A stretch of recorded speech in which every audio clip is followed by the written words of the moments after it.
What's up, everybody? uh, uh, Chris gets fired up off that now. I do. Like it. Oh man! So if you guys are seeing a new setup here, it's because we've switched from StreamYard to I guess it's called EV Mux. I don't know how they pronounce that, but that's what it looks like to me. So Yeah. or Ev Mux or whatever. If I don't know. EVMUX. That's what it's weird either way. I don't know if it's EVMux or EVMux or So we're going to give this a spin and see what happens. So maybe this is something we'll stick with. We'll see. So Yep. we got it for a month to test drive it. So we'll see. So everything kind of gotten. Hey Eduardo. Eduardo's already up in here. Good. Man, Good, so. Eduardo's on point. Yes, sir. Eduardo I think he was. He knows when to show up. Yeah, I think he was here before we were. So He probably was. He was on time. We were late. God damn it. Yeah. There you go. So anyway, appreciate it, Eduardo. So if you haven't been following this week, I haven't really posted a whole lot about it because I've been busy doing this shit for one, and then and trying to get prepared for our live stream tomorrow. So it's been a kind of a busy week. So I didn't get to advertise as much as I wanted to for our guest, but I did get some stuff out there today. So he's a veteran, and he does a lot of music. His musical background varies tremendously. He's very I would say. I'm trying to think of the word, but he's very diverse. Yeah, we like using that word. So, yeah, we do use it. We actually do use that word a lot. Really almost too much. But the bad thing is it's actually a good word to use. It works everywhere. So, especially in the context we're trying to convey it. So yeah, I mean, diversity is. I mean, it's a good thing. I mean, it is in general. Yeah. I mean. But yeah, we do throw that word around a lot here. So it just does.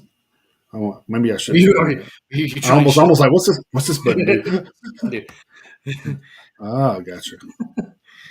That's an editor. I don't need to edit nothing. Anyway, we're gonna bring our guest up in here. He is a singer songwriter in a local. I'd say a vet leader because he does a lot of stuff for the community here for veterans. So that's kind of one of the reasons we brought him on today. Veterans Day is on Monday, so we've kind of been. I kind of set this up with him. I probably think back in like September. I was talking to him about this, and he was like, "Yeah, cool, we'll do it." So luckily, it worked out that it was the Friday before because I was like, "Yeah, it's either going to be the Friday before or the Friday after," which it wouldn't have mattered either way, but. Right. But we wanted to make sure we got him on. So we'll bring him on in here. It's Malachias. Hey, man, what's going on? What up? So let me get my ticker going for the news, too. So don't forget that. Oh, yeah. Yeah. There we go. What's up, Eduardo and Dana? Yeah, everything's rocking and rolling. So cool deal. Oh, is Dana here, too? Oh, yeah, there he is. Hey, Dana is here. Yeah, I seen Evening Gentleman. It had to be him. So. Yep, there it is. Yep.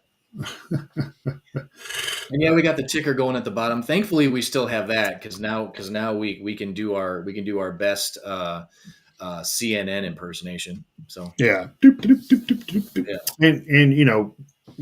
Actually, I don't really like that. I don't like that comparison. Let's just go with our MTV News. There we go. That's better. CNN can. There you go. MTV.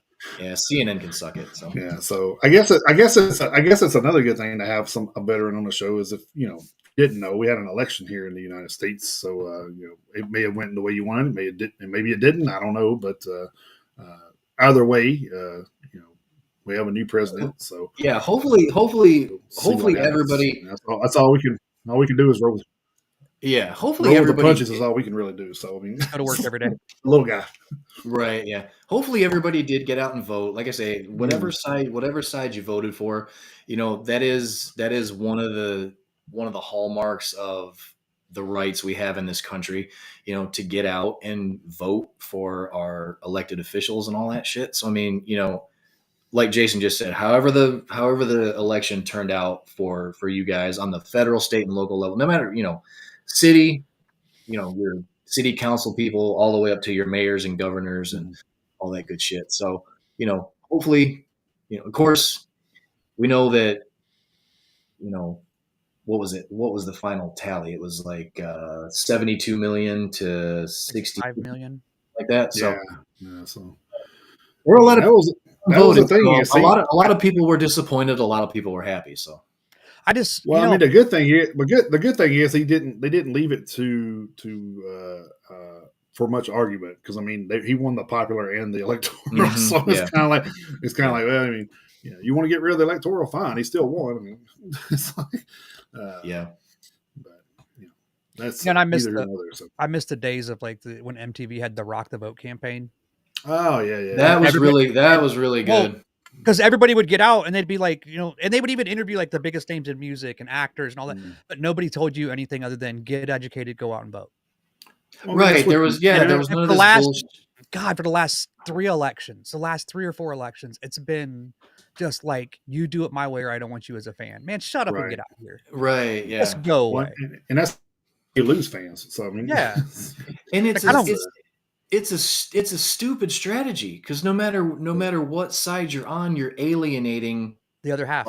You're alienating the other half of your fan base. So it's a dumbass idea to, for an actor, an athlete, whatever your celebrity status, it's a dumb idea to be like, I am for this candidate or that candidate. I mean, and like I say, I don't give a shit one way who you vote for, but yeah, if you're bringing on if you're bringing on celebrity X, Y, or Z, I mean, yeah, they're doing you a solid, but I mean, they're running the risk of submarining their own career based on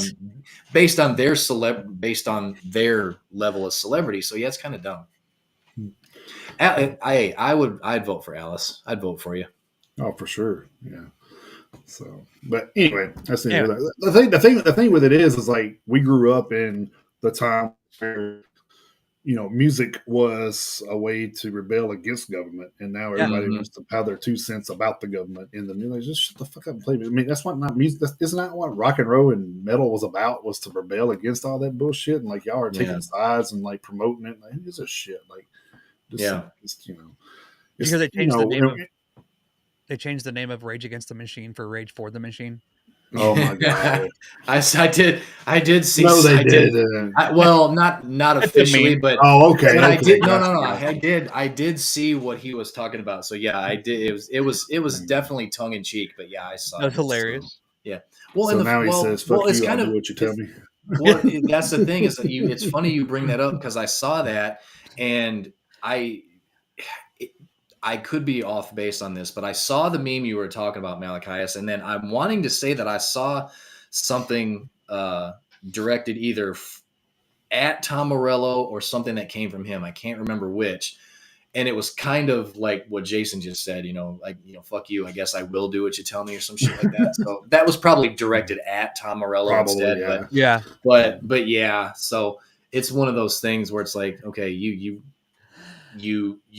got famous by doing this one thing, and now that you're a little older, you've kind of gone the other direction. So it's a little, it can come off as hypocritical. So it's kind of strange, because especially nowadays, you post or say something online, I mean, it's there, and someone's gonna find it. Someone's gonna find it. Yeah. So my thing was with this one is, I think people were putting their I guess they was putting their personal beliefs over what the country actually needed to happen, and I think that's kind of where they all lost, is because is abortion and stuff a big thing? Yes. Is it more important than World War III? Probably not. I mean, right? It's just, yeah. Does that need to be addressed? Sure. But right now, we were in the midst of World War III. We're in an economy that obviously isn't working for the people. I mean, so I mean, things had to change, and I think a lot of people. Well, I think the people spoke, and that they were fed up with all that. So I mean, yeah, and will things change? I see some things changing. And then of course it's going to kind of roll into the next presidency. I think with some of it because it takes so long to get some of the balls rolling. But right. but I think for the most part, Ukraine's already called for, hey, we're ready to get peace. You know what I mean? And Putin's actually called out and said he's ready to sit down, and like he's ready to Hamas is settle. Hamas reached out already, like, hey, let's settle this. And so I mean, to me, that lets me know that the country's picked a leader that is respected by other countries, and that's kind of like what we needed right now. So, but anyway, yes, I know, Dana. Shut up. Yeah, no, but you do got a point though, Dana. But so, but it was a big thing that happened this week. So there's a reason. There's a reason we're going into that, Dana. You'll see in a minute. So yeah, yeah, absolutely. So you don't have a veteran on the show and not see how that affects those people. That's kind of where I'm going with this. So, right. So when you got somebody on of how things, I guess how leaders of the country change and how that affects the veterans of our country. I mean, we got a firsthand spokesperson right here. So, so. Yes, we do. But I guess we will crank into this, Malachias. Kind of run us through about what got you involved in music to begin with, and like maybe the first time you picked up an instrument or sing or whatever came first. I know you kind of do a lot of different stuff. So yeah, so I think I was about 13, and a buddy of mine, and like we both decided we were going to start a band, and he was like, "I'm going to learn to play guitar," and I was like, "I'm gonna get a guitar." And we went to the music store and started looking at stuff because we had one down the road from us. And I came home and told my dad, I was like, 13. I'm like, "Hey, Dad, I want to get a guitar." And my dad's exact words were, "No son of mine's going to be a faggot." And I was like, "Wait, what?" God. Like, what? Huh? We call our friends that when they're being stupid. Like, we don't say that, Right. I'm a Gen Xer. I grew up in the 70s and 80s. Oh yeah, I mean, yeah, you break your buddy's balls and shit. Yeah, like exactly. Yeah. And so at 18, because I couldn't get a guitar, at 18, when I dropped out of high school, I drove over to my buddy's house and I was just like, "Hey man, let's do it." And he's like, "What? Let's start a band." And he was like, "Okay." Now, mind you, at this point, he went from being able to play guitar to being able to play guitar, bass, drums, keys, like everything. And so we started a punk band in his garage.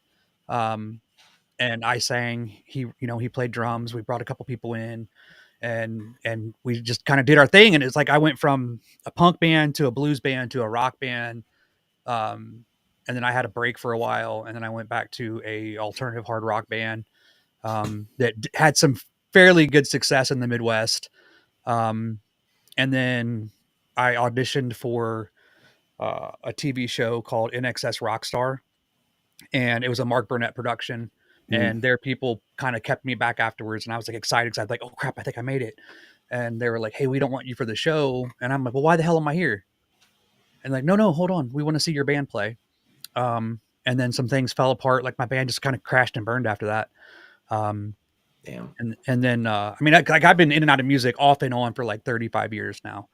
And we went, we had a family business. My dad passed away. And when he died, the banks kind of came in and took everything. And I ended up homeless with a wife and 3 kids. Now, mind you, at that point, I had already served 9 years in the military and gotten out. I was in the National Guard and then ended up homeless with a wife and 3 kids. And so I looked at my wife and I'm like, I don't want to be a landscaper ever again, which, I have a side business, but I said, I don't want to ever do that again. And then music's not paying the bills. The only really other thing I know is the military. And so I went and seen a recruiter. A couple months later, I re-enlisted and I ended up getting ready to ship out to go to the Army. Well, I had sent in an audition to, I don't know if I'm getting too deep in this already, but I had sent in an audition for the band Fuel. Their singer had left and decided to play bass for some other band. Right. And I went to their website, downloaded Hemorrhage, recorded my vocals on it, sent it in. And I got a phone call like, "Hey, we'd love for you to come out to, audition in person and do this and do that." And I was just kind of like, well, I would love to, but I just re-enlisted to go back in the Army, and I don't have a lot of options here. So if I skip the plane and I come out to see you, I can't go back in the Army for another year. And right now I'm homeless with a wife and 3 kids, and I need to know what to do. I said, I know this puts you in a weird spot, in a hard spot, but I need to know how real it is. And he was like, well, the best thing I can tell you is they're our top 3. And I was like, thanks, man. I'm going to have to pass. Yeah. And still a little bit too much uncertainty. Yeah. And so I ended up on active duty, got to Fort Stewart, Georgia, where I was there for 8 years, and I was medically retired. But while I was there, I got to Iraq the first time for a 15-month combat deployment, and I auditioned for the Army rock band at Fort Stewart while I was in a combat. I auditioned for a rock band in a combat zone. Wow. Yeah. And it was funny because I did my 2 songs. I did 2 songs for the audition, actually a song and a half. But I did Kryptonite by Three Doors Down, and then I did Hard to Handle by the Black Crowes. And halfway through, literally first verse, first chorus, second verse, second chorus, the band stopped playing. Like everybody at one time just stopped. And I was like, oh shit. So I got up, I grabbed my stuff, I started to walk out, and he's like, what are you doing? Well, I'm leaving because apparently I suck. And he was like, no, dude, you're in. We've heard enough. I was like, oh shit. All right. So I spent the last 4.5 years on active duty with the Army band. And then I got out and came to Tennessee. And now opening for Five Finger Death Punch. I got to be their hype man though in Iraq. That was fun. Because you know they were there. Oh, dude, they came. Oh, over. Did you really? Awesome. Yeah, so they came over. I got to hang out with them. I spent the whole day with them. Ivan's a great dude. Like he's hilarious. He's a really good dude. Actually, like when you get him away from the cameras and the showmanship and all that, like he's one of the most humble, relaxed dudes I've ever met. Just very, very cordial, very nice. And then, what's his name? The guitar player, Zoltan, dude. He is just he's brilliant. Like he is one of the smartest people I've ever talked to. I felt stupid talking to him. Like he's just really smart. And then but I got to be their hype man. I got to kind of introduce them and all that. It was kind of cool. So, but that's pretty much. And then I came to Tennessee and I wrote an album, in 2022. That was the entire album is based on the life cycle of the United States military veteran, from that being a kid with the desire to join, like through every life stage. And it just like it hits everything, like the first time you've been shot at, the first time you see your family after combat, the first time you see yourself after combat, like what's life after the military, like it just hits every major point. So well, and you even got, I'm assuming that's your wife on All For You. You got her involved too. Yeah, so my wife is an incredible vocalist. She writes some of my lyrics. Like she's written quite a bit of my lyrics with me. She wrote all her parts on All For You, and she wrote the chorus. And then she wrote all of Wallet Size. That's her song. I actually took it. Like, nice. When we got married, and I was going through this box of like poems and lyrics and pictures that she had done throughout the years, and I found that one, and I was like, it was the way it was written. I was just like, I gotta have this one, and I was like, hey, can I have this? And she's like, no, and I took it anyway. So I got with my buddy Jeff. All part of being married. Yeah. Oh yeah, and so I got with my buddy Jeff, who was at the time he was the former singer of a metal band called Downbreed. And then he's now the singer for a band called American Bombshell, which is like a hard rock rockabilly. Dude, if you don't know American Bombshell, check them out. Like they're not metal, but oh my gosh, they're so good. They're so good. Very talented guys, but he's a singer for them. But I got over to his house. We'd been friends like second grade, and then I sang for him what I wanted to do. And he wrote the guitar part, and then we went to the studio. Like we rehearsed it twice and went to the studio. And then we rewrote it. I rewrote it with Paul Coleman a couple years ago. Paul Coleman was a member of the Christian band the Newsboys. And so Paul and I sat down and kind of restructured it and rewrote the music of it. And then I went back to the studio and put it on the album. Sorry, I get wordy. No, absolutely. No, that's fantastic. The platform is for the guests. All right. Everybody hears our boring ass voices every week. So thanks for coming to the Malachias show. Hey, that's fine. It is. Hell, this week it is your show. That's fine, man. Yeah, absolutely. You can go into as much detail as you want. It's all up to you, man. That'll work. Yeah. So kind of talk to us about like your involvement with the military for the veteran side once you got out of active duty. Yeah. So I was medically retired. And for those of you who don't understand that, like medical retirement from military is like you have a contract to serve so many years, and then there gets to be a medical point, whether it's physical, mental, or whatever, that you can no longer continue doing your job, that they give you a medical option to get out. And then depending on the severity of it, you end up with VA disability, military disability, prorated retirements, things like that. And so I was very blessed that when I came out, I was 100% disabled. I was what they call permanent and total, which means I have benefits for my family, all that kind of stuff like that. And as long as I don't, file another disability claim or do something fraudulent, like my disability, none of it will ever be touched, and it opens the door. Like if I pass away, my wife is entitled to a survivor's benefit, things like that. And so when I came out, I was very blessed. Like I said, I was at 100%. So I get the full amount of VA disability, and then I get a prorated Army retirement because all of my injuries that I'm retired for came from direct enemy combat. So I was medically retired for PTSD, which is post-traumatic stress disorder, traumatic brain injury, we call TBI. See that TBI, right? PTSD, TBI, arthritis, bursitis, tendonitis, tinnitus, hearing loss. I wear hearing aids. I've been wearing hearing aids since 2011. Severe GERD, where I have to take omeprazole every single day.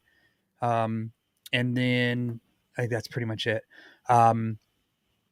And then, I came to Tennessee.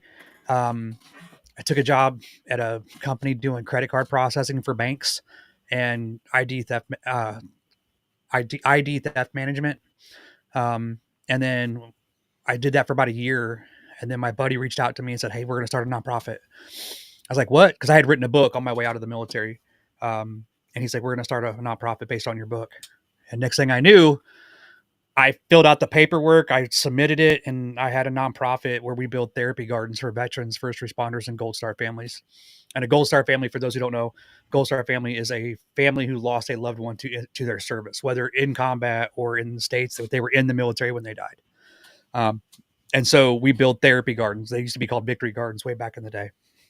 But they're custom built for that individual. The garden will never be recreated. We've built a garden that looks exactly like the Air Force Eagle, that big logo that they have.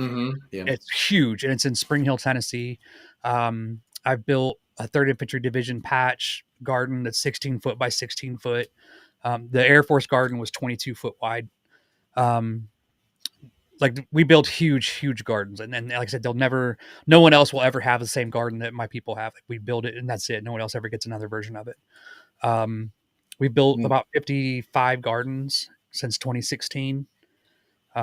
We built a community garden here in Tennessee where I live, that is a 50 foot by 30 foot American flag. It's a raised bed, but it's like you have the blue corner and you got striping. Jason's seen it. He's been there. But we build these gardens for veterans. And then, for about 5 years, 4.5, 5 years, I was one of the veteran service officers for the county that I live in. So my whole job for the last, up until I took I left where I'm at now, is I helped veterans find their benefits and get their benefits taken care of. Because you'd have guys that were, especially our Vietnam guys, they would come in and they're like, "I never knew I was entitled to anything." And you start doing paperwork with them, and next thing you know, they're 80 to 100%. They're getting a huge mega back payment for money because it took 6 to 8 months to get it for them. And now they're going to leave their wife something when they pass away. You know what I mean? Things like that. So it's like you change it. Like I was able to watch people's lives change just by helping my brothers and sisters, I don't know if you see that there, but Dana said him and his wife are trying to start a nonprofit organization called Metal for Homeless Veterans. So maybe that's kind of give them some details on how to get that cranking or something. So yeah, I'll help you out. I'll give you some guidance, whatever you need. Yeah, Dana, we'll hook you up with Malachias' contact information. Yeah, and it's a funny story with Malachias. I actually met him through my daughter. He went into eat. He went into eat where she worked a lot of times, and then I take my daughter. She kept talking about the podcast, and And he was like, "Oh, well, give him this CD or whatever." And I listened to the CD or whatever, and I was like, "Oh, this is pretty good." And then he started sending me stuff that's not on. Okay, so that he sent me an immediate Facebook message and said, "Don't ever send me this trash again. This music is I did crap." not. No, I did not. I said, "So that's how y'all won the wars. Y'all just played that shit through the jungles." They were like, "No, we give up. Don't play that shit." No. That was the real shock and awe. We weren't fucking around. But no, she and he's actually sent me some stuff that is pretty. It's really more on the heavy side than the stuff that's out there on Spotify and stuff. I don't know if he's got plans to record any of that he sent. Is it on Spotify? Yeah. I didn't see any of that on there. So okay. Oh wait, are you talking about the new stuff? I don't know. You sent me something a while back, and I think I messaged you back and said, "Oh, that's got like a little Godsmack feel to it." And I don't remember if that's actually on there or not. So I don't know. You sent me the MP3 through my email. So no. Yeah, I hadn't finished that one yet. That's why. The EP from 22 and then the two singles from this year are all I could find on Spotify. Yeah, that's all that's out there right now. Okay. Well, no. Yeah. So there's okay. So do I need to send you a couple links here? Because I've got some collaboration songs I did where I did the vocals. Yeah, you may have to. I will do that. Hold on. But yeah, so where were we at? I'm sorry. Yeah. Dana, he's actually in Columbia. He lives probably not even a mile from me. So. Yeah, I think it's just under a mile. Yeah. So if that tells you anything, so nepotism, is it nepotism? No. Wait. No, it's not. It's I don't think it's nepotism because you guys aren't related. So. Okay, good. All right. But I mean that shit's allowed here, so I don't give a fuck. Right, here we go. That's what I'm saying. All right, I'm gonna send you my Spotify link. Actually, hold on. I got a better one. I got a playlist I created. It's all my original music. I've got so that was weird because that album, when I did the album, it was one of those things where it's like, as a musician, like it was just stuck in my head. Same distance from my house to you, so I don't remember how long does it take to get there, Chris? Like an hour and 20 minutes or so. To get where? From here to Dana's. Oh, probably 80 minutes. Yeah, about 80 minutes. Yeah. Give or take. I mean, depending on traffic, but I mean, it's not far. It's not prohibitively far. I'll put it that way. I mean, it's not like right around the corner, but I mean, it's an hour and 10 minutes in Nashville. So where we're at. Some days it is. Yeah. Yeah. Especially with the way traffic is. It's not supposed to be. It's not. I used to get 50 minutes. Yeah. I used to get to Nashville in like less than an hour. Now it's like. There we go. All right. Hey, Jason, I'm going to send this to your Facebook. Okay. If I can find you, there you are. Okay. So this is I created a playlist. It's just all my original stuff because I have a couple of songs that I did with an army buddy. And both those songs are military focused as well. One of them is called Grind, where it's like finding my faith after trauma from the military. And then the second one is called Freedom, which is pretty self-explanatory. Sure. And then, really freedom's about the brotherhood of the military, about why we do it type of thing. But they're heavier than the album, you know what I mean? Like the album got a little bit of grit to it, but it's more of a Southern hard rock album, but it was like, there was an intent to,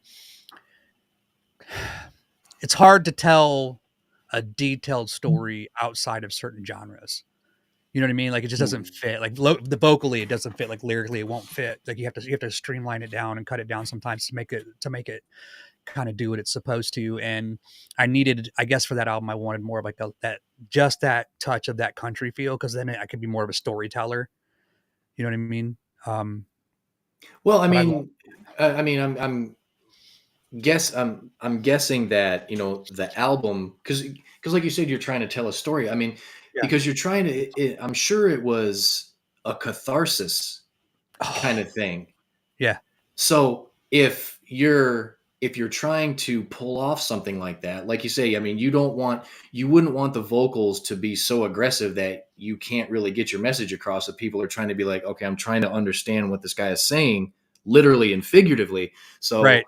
With it being something like that, trying to tell a story and to try to just put all of it out there just to get it all off your chest and everything. So yeah, I can understand why you would want, because most of the songs on the album are, down tempo, borderline ballady, and then you have the duet with your wife. So, Right. You're literally, like you say, trying to, this is what I went through from start to finish. And there are thousands of other guys and girls who were doing the same thing. I mean, my wife was in the Marine Corps. She wasn't in, I have to she go. was, I'm she, kidding. she wasn't in the Marine Corps during any of the combat, because just how it worked out when she went in and when she got out, because she got married when she was in the military, when she was in the Marines, and had a couple of children with her husband at the time. And at the end of her first tour, she decided to get out. I think he stayed in, she got out to raise the kids, because it would have been really, really hard. Yeah. Because I want to say, where did they end up? I think I think they were somewhere in Georgia when she got out, and he's originally from Pennsylvania, Philadelphia area, Okay. not in the city, but that part of the state. So, they were separated, I mean, when her first son was born, she was over in Okinawa. When her first son was born, I can't remember where the husband was at the time, but their first kid was born. She was overseas. Seth was born on Okinawa. So they come back to the States, and then they got back to, they were stationed in the same place together for a little while. I can't remember if that was Georgia or not. I'd have to ask her, but that's when they had their second son. But I mean, Malachias. I mean, you're always getting, you're like chess pieces. Yep. You're getting moved all over the place. And the two of them, they had newborns. I mean, they had an infant and a toddler. So when Well, when her first run was up, she's like, all right, I'm gonna go be a mother, and then all this other stuff. So, before like 2001, like if you were pregnant or you were married in the military, they couldn't guarantee that you'd be together with your spouse. right. You know what I mean? And then it was like after the war kicked off and things started happening, a lot of married couples were in the military together at that point. At that point, they're like, we got to figure out how to keep them together. You know what I mean? And they started finding ways to do like family care plans and like keeping the families on the same basis, and like only one deployed at a time if there was children involved. There was a lot of math that had to be done. You know what I mean? A lot of like figuring out the chess, because like you said, it's a chess piece, right? Like how do we move these around to benefit, depending on what is her job in the military, what is his job in the military, and can we put him on the same base or we're close to each other? Because even with that, there's not even guaranteed. Like I was stationed at Fort Stewart, Georgia, and we had Hunter Army Airfield 45 minutes away. And we had soldiers that would be stationed with me where their wives would be stationed at the other base, and they live in the middle somewhere. Because like, Okay, yeah. he's an infantryman and she's a helicopter mechanic, and they couldn't, there was no spot for him on that base. So they had to put him where we were. Yeah. So my wife was an MP, and then I can't remember what her first husband was. It's something that had to do with I think she said it was nuclear, biological, chemical defense or some shit like that. Something really, really long and drawn out. But so yeah, she was an MP, and then she was in from 98 to 02. First son was born in 99. Second son was born in 2000. So she was in from 98 to 02. And then she was a police officer for a little while after she got out. And then she ended up back here in Tennessee because she was originally from Louisiana. Her family moved here. And then when she was 18, she went to the military, met her husband, and did all that shit. So from 98 to 02, she was in. So her MOS was, what is she? 5811, I think is what her MOS was. That and sounds then, about right. So when she got out, she was a police officer for a little while. She made her way back here, and then the two of us ran into each other in 2003, and then we've been together ever since. Because she arrested you?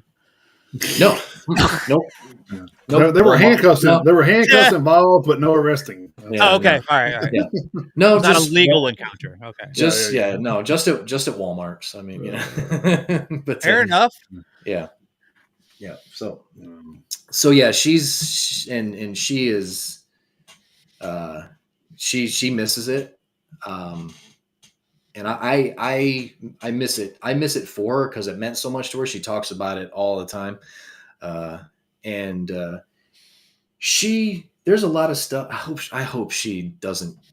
I'm trying not to give away too much because she doesn't really like to talk about herself too much at all in general. She doesn't really like to talk about herself too much in general. So I hope she doesn't kill me for well, she was a Marine. That's very possible. Yeah, I mean, she definitely could.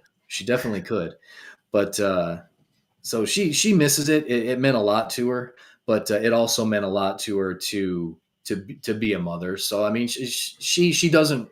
I don't think she regrets her decision, but she talks about it all the time, and she's got some acquaintances that she's kind of met over the years at, just in passing here at some bars here in Columbia and stuff like that. And my brother has a buddy who was in the Marines for a little while. I don't know how long he was in. So the two of them have, a common thing that they can talk about when they get together, which is nice because all I can do when she talks about that kind of stuff, all I can do is listen because I sometimes I feel bad because that's all I can do because I have like zero frame of reference as far as anything she went through. So the only thing I can do is listen when she talks about that kind of stuff and like the stuff she went through. And even though, she didn't go, she wasn't in any combat, she was still an MP. So there were a lot of things that she still had to respond to as far as calls on bases and stuff like that. And she was over in Japan, and there was some stuff that she saw and had to deal with that, I don't think I would have wanted to. So, I mean, respect to her, Malachias, respect to you. Cause I didn't go that route. Well, and so like, you think being a cop in America is a thankless job, right? Try being a cop in the military and you have to police your own people. Oh, sure. Yeah. Like you're a Marine or you're an Army, and you're an MP. Your job is to protect and serve your other military people. You know what I'm saying? And it's weird because you could be a private and you're having to reprimand a sergeant first class. Mm-hmm. You know what I'm saying? She said it was always weird. She's like, it was weird when I had to pull over like a sergeant major for speeding on base and shit like that. Yeah. So I mean, Or you're enlisted and you're pulling over a captain. You know what I mean? Like, hey, sir, I'm sorry, but you were going 15 over in a school zone. You know, like, or you have to go to a domestic violence call and it's an officer beating his wife, or a female NCO beating her husband. You know what I mean? It's like there's a lot of, it's weird. Like it's absolutely thankless. Like they get crapped on a lot. Like we joke with them, like, and pick on them, and like in the Army, an MP, we call him a mud puppy. So like, like we pick on it, but it's like it's one of those things where again, it's like that when you see two sisters fighting or two brothers fighting, like just let them go, right? They can do that. Don't try it because they're going to turn on you. Like exactly. Yeah. Like, I'll pick on my Air Force buddies or my Coast Guard buddies or my, like, soon it'll be some Space Force friends. I someday, you know what I mean? Like we're going to pick on them, right? But if you're not a veteran, don't pick on them because we're going to slap the crap out of you. So. Yeah. Hey, Captain Kirk, you ever fuck any green aliens while you were up there? Nanu. Right. What's that? What was that in A Big Bang Theory where they were talking about the Howard or whatever went to space and showed, well, it's not nothing special. Monkeys did that. Yeah. Jesus Christ. Yeah, it was. Oh man. Dana, Dana, have a good one, buddy. Yep, Dana, we'll see you, man. We'll see you tomorrow Dana, night, man. we'll be in touch, buddy. Yeah. Hell yeah, Yeah, man. I'll put you guys in touch with that, so Okay. he can kind of get some info on how to get that rolling if that's what he wants to do. So that's like one of the things that we've always talked about. If we, if we ever hit the lottery or anything like that, we would want to like build some kind of shelter for the homeless because, I mean, you know, do we like keep them there, full time? I mean, no, but I would like to have something to where, hey, you can stay here for, Transition have point. them, have them like have an agreement. Say, hey, you can stay here so long. We'll help you get a job. We'll help you get back on your feet. All that good stuff, and you can stay here until that happens. You know what I mean? It's like, and you're going to have to pay us to stay here once you get to working though, because I have that in there where you had to pay us so much a week to stay here out of the elements so you can actually get back on your feet. Because I mean, people don't understand. The thing is, like, why don't they get a job? Okay, well, these guys haven't showered in 2 fucking weeks. You think anybody's gonna sit through an interview with these guys? I mean, no, they're not. The first thing they're gonna do is smell them and be like, "No, we're not hiring you. Like, we can't have you smelling around customers if you're Kroger." You know what I mean? It's like it just limits them to what they can and can't do. Yeah. And then too, a lot of those people have mental, like you said, they have mental issues that they can't work. So, and they probably don't have any family member to help them do the disability thing and stuff like they But if should you be can help them doing. get stable, get clean, and then find a Right, way to exactly. get some type of benefit, whether it's Social Security, VA, whatever it is, Mm, right? And then now you have the financial means to take care of yourself a little bit. And yeah, now let's get you into a more stable housing. You know what I mean? Things right. like that. So like it really upset me because like we had the option with multiple different organizations at one point to do a homeless veterans camp in Columbia where we're at with tiny Mhm. homes. Right, exactly. And they will not let us build a tiny home community here. Mm, Nashville won't let it happen. We can't do it. Like it just can't happen. Like it's crazy, yeah. Well, if I go out and buy, But they'll throw up those $2,000 a month apartment complexes fucking everywhere. right? my thing is, if I go out and I buy my land in the country county, and I'll put what the fuck I want to on it. I mean, Now outside the city limits, you have a lot more freedom. yeah, that's But what I'm saying. inside Like, the city, yeah, yeah, if you don't want to do it, that's fine. I'll just go elsewhere where I can. I mean, I don't care. I'm gonna build a castle with a moat. Just keep There you everybody Yeah, go. there out. you go. There There you you go. go. What really sucks is it's a all of that stuff you're going through, Malachias, like what you're talking about with the tiny home thing. It's a microcosm of a much larger issue because I mean, Mhm. being able to start a nonprofit is a great thing, but it's shitty that you feel like you have to do that for the people who have been in the military and Mhm. have issues, whether whether they can be around a lot of people or not, or whether they just haven't been able to just find their footing. And again, this is going to borderline on getting political, but I mean, but this is kind of, it's not, this isn't exclusive to one side, one party or the other. We're not taking care of the people that keep this country safe, but we're throwing hundreds of millions of dollars, if not billions of dollars, of people who probably shouldn't be here. Mhm. So it's shitty that people like you, Malachias, and like even Jason, his idea that he's got, and Dana, the idea that him and his wife have, that the citizens feel like they have to resort to doing it when they shouldn't. Yeah, Mhm. So it's really no shot at any political party because they're both guilty of it. Because I mean whoever's in the White House, Democrat or Republican, Mhm. they're in charge of the military when they're in. Mhm. Yeah. And when these guys get back, whether Malachias, whether it's you or whether it's my wife, whether she was in combat or not, she volunteered, you volunteered more than once. And I mean, all the stuff that you've got going on, I mean, my wife had some things going on, not as many as you, of course, but but I mean, but yeah. that's I'm the broke. thing. It's cool. But that's the thing is it doesn't matter if you have five things, one thing, it doesn't matter. My wife, I've got a cousin in the Air Force right now. I have a great uncle who was a fighter pilot who died in World War One, or not World War II.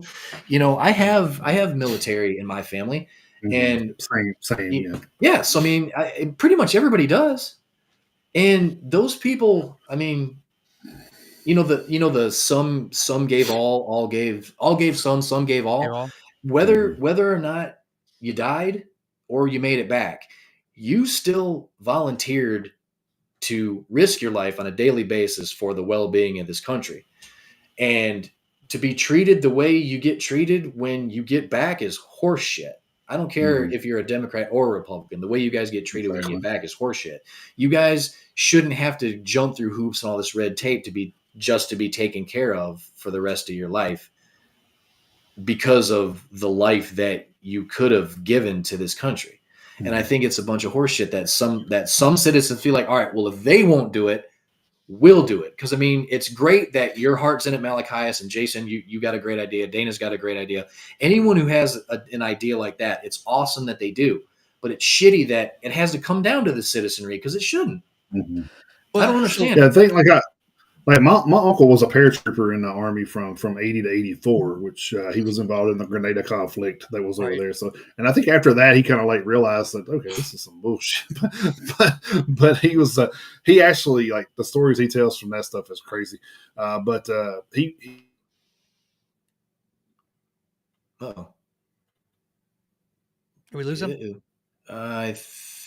He's definitely lagging a little bit, but that's how it is when you get out, and that's how most people feel, because they're like, okay, what now? Well, we're going to give you this much money, and then fuck you. It's like, it's kind of like, but to me, it's not cool because like you said, you have people that's been in conflict that lost their lives in conflict, and that family is still living on canned beans and cornbread or whatever, because they don't have anything. When I was in the first time, there was a huge article that was written that came out. You had everybody in the military who was E5 and below, so sergeant and below, married or not married, because if you're married, you get a little bit extra money for your spouse, things like that, right? Right. We're all eligible for food stamps because of how much money they made as serving their country. Yeah, right? It's ridiculous. Yeah. And I had a guy, like, when I first took the job, he had come into my office. I love this guy. I'm gonna call him Pops. All right. And Pops came into my office with his wife, and he sat down and he was just like, I don't know what to do. I'm like, well, tell me, start from the beginning, man. What's going on? He's like, I'm a Vietnam guy. I was infantry. I came home. He goes, and when I came home, I had some hippie in San Francisco spit on me, so I knocked his teeth out. And when I knocked his teeth out, they arrested me on the tarmac. I went to jail, and I got an other than honorable discharge. And I was like, okay. And he goes, everybody I've talked to since that day until now has told me that I'm not eligible for benefits because of the type of discharge that I got. So, mind you, 71 until 2020, this guy has been told by everybody that he talked to he was not eligible for benefits with the VA, and that he wasn't a soldier, or that he wasn't a veteran. Right? And so so this is people in the system telling him that you don't rate, you're not entitled. And I said, you know what, man? I'm like, this is the way I look at it. I would rather fill out the paperwork and send it in and be told no than I could have sent something in for you and I didn't. And now we left, tens of thousands of hundreds of thousands of dollars on the table. Right. Yeah. And so we did. So this is 2020, right? We filed him a claim and got him from 0 to 80% or 60, from 0 to 60% like that. Right. A couple months later, we did some more paperwork. We got him up to 80%, and he's had it 80% for a while. Okay. He's almost died. He's had a couple heart attacks, got really bad blood pressure, all the things. He had a pacemaker put in, a whole bunch of stuff, right? Finally did some paper because he refused. He did not want to do a PTSD claim because he just did not want to be labeled. And I get it. I understand that. Sure. Right? Yeah. A lot of guys just don't want to do it. And so he didn't, we finally ended up filing what they call, the VA calls it an unemployability claim, right? Which is basically, you're less than your total thing, right? We lose them? Maybe. Oh, are we still good? We're still live, so you can keep on going. He'll come back in. So all right. And so we did this. Unemployability is basically like you're less than 100%. You're not permanent in total. However, the disabilities that we've said are our fault, you know what I mean, are bad enough that they keep you from holding a gainful job, right? For gainful employment. And so we did that kind of paperwork for him. And the VA said, yeah, we agree that because of your heart, which your service connected for your heart, that you're permanently disabled. They're paying him, even though he's only 80%, they're paying him as if he was totally, but again, this is money that this dude should have been getting paid from 1971 until now. For 29 years that he missed out on. And it was people inside the system that were supposed to help him. Yeah. That judged him and said, "Oh yeah, you're not eligible." And see, that doesn't make any sense because I mean, the paperwork. Yeah, because I mean, 30 minutes. Yeah, because I mean, dude, if someone spits on you, I mean, they deserve to kind of have their teeth knocked down their throat. Because I mean, that's I mean, hell, it's assault by very definition, but I mean, it's disrespectful anyway. But I mean, and it spreads diseases and all kind of stuff. Oh yeah, I mean, I mean, if you get spit on, I mean, someone spits on you, they deserve to have their teeth knocked down their throat. Yeah. So I mean, I got home from Iraq I went to Iraq in May of 2007. I came home July of 2008. So we did 15 months in Iraq. And I was a combat medic and I was a former infantryman. And so when I got to Iraq, they used me in both jobs. So I was doing medical jobs and infantry jobs. Came home, went back to Indiana to go visit family. And we went to go do karaoke at our local club that we used to hang out at. And my buddy goes, hey, I just want to introduce my buddy Malachias. He's getting ready to sing a song. Like he just got back from Iraq. Everybody give him a round of applause. And so everybody's like, "Way, woo," and this lady walks by and she goes, "How does it feel?" And I go, "How does what, being home?" And she's like, "No, being a baby killer." Really? They're still on that shit? Before I could say a word, my buddy had her, and now mind you, he's bigger than Jason, and he's like 6'5", snatches her up by the face, picks her up and carries her out. And he's a pastor, like, but he's just like, wow. And he carries her out of the club and he comes back in and he's like, "Yeah, she's banned for life." And they're like, "Got it." But yeah, it still happens. Like, but I've also had people like literally donate $1,000, write $1,000 check to my nonprofit because of who I am and because I'm a veteran. You know what I mean? So it's like, there's still a lot of idiots out there, you know what I mean? But there's a lot of great people, but it's, and I hate to bring it up. We're in that season, right? But I hate to bring it up, but it's like, I know from my personal experiences that under conservative leadership, the VA works a lot better. And I know that when I had to navigate and do things with the VA under more liberal leadership, it was a lot harder to do my job. And that's ridiculous. And I'm not a Republican, or I'm a libertarian. Like I let people be people. Like let them do their thing. Right. Let Darwin do his job. You know what I'm saying? Like that's a great idea. Yeah. If you spit on somebody, you should get your teeth knocked out. Exactly. I mean, that's kind of the thing I try to tell people when they do talk politics is you think, okay, well, the president needs to do this and do that. Well, sometimes it's not all the way always up to the president. You have 570 some odd other people up there that make decisions for this country, and they can't seem to get along with each other. They do. At least for enough to make it better for the people. They're always like, "Oh, well, we'll agree to this if you do this." And like, oh, man, fuck all that. Like, I'm example. Should it take 1,000 fucking pages to close a border? Fuck no, it shouldn't. Like, no. Because why is it 1,000 pages? Because there's hidden fucking agendas in the shit. Exactly. One page. Yeah, it could be. It could take all that, dudes. Like, it literally could be a 1-page memo. Hey, I'm not going to say I'm not going to say it doesn't take 10 pages for legalities and stuff. I understand. Like, there's a lot of legalities that go into all that. But 1,000 pages, no, it just don't take no fucking 1,000 pages, dude. It absolutely doesn't. And that's why, and that's what I'm, whether you like the guy or not. Rand Paul was talking about that, saying, "Hey, somebody drops 1,017-page thing on my desk and says, 'Hey, we need this read in 48 hours.'" He's like, "What the fuck are you mean?" Yeah, they don't get that stuff until like the Affordable Care Act. They had it for like a day. Yeah, you can't read that and make a decision whether you want to vote for it or not. I mean, it's ridiculous, dude. And we know how that Affordable Care Act was affordable for a year. So, I mean, and I'll take that from personal experience from being in the medical field. So if you want those stories, I've got TRICARE. I've got TRICARE and VA. And it's like, if I didn't have those, I'd be screwed. Yeah, exactly. So, and I mean, like, it's, you know, going back to the fact, like, because we are talking about Veterans Day, just so you guys know, we're not getting away from we got away from the music for a little bit. We're going to go back, I promise. But it's you know, it's Veterans Day coming up. We got a veteran musician on the show, and you know, we kind of figured it was going to go wayward a little bit, so so we do apologize, but we will get back on topic. But you know, like I said, all this factors into to Malachias' journey and personal experience, and I think that's a big thing with, especially in this day and time, is like, you know, this news source may say one thing, this news source says one thing, and I'm over here going, unless I hear somebody that's fucking there, I don't believe either fucking one of you. Nope. So, and that's the way I look at it. Unless I have a firsthand account of it, no. Yep. And you know, I'll say this now because it's over with.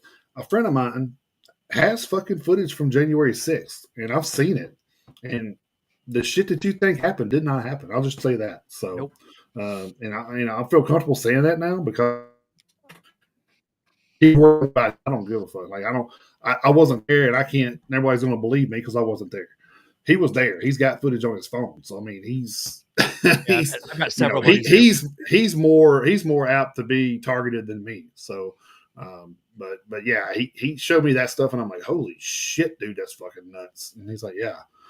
You know, and like I said, you know, if you haven't seen it firsthand, then you probably shouldn't have an opinion on it. So that's just the way I look at it. And if you haven't experienced it, like people talk about COVID and stuff, I was in the healthcare field during COVID. I'll tell you what you need to know about it. You know, everything that happened during that, I can tell you.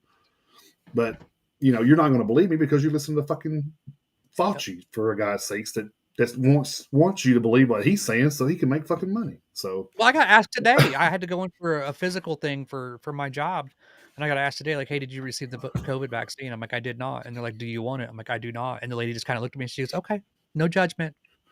But a year ago, I'd have got hammered. Yeah, exactly.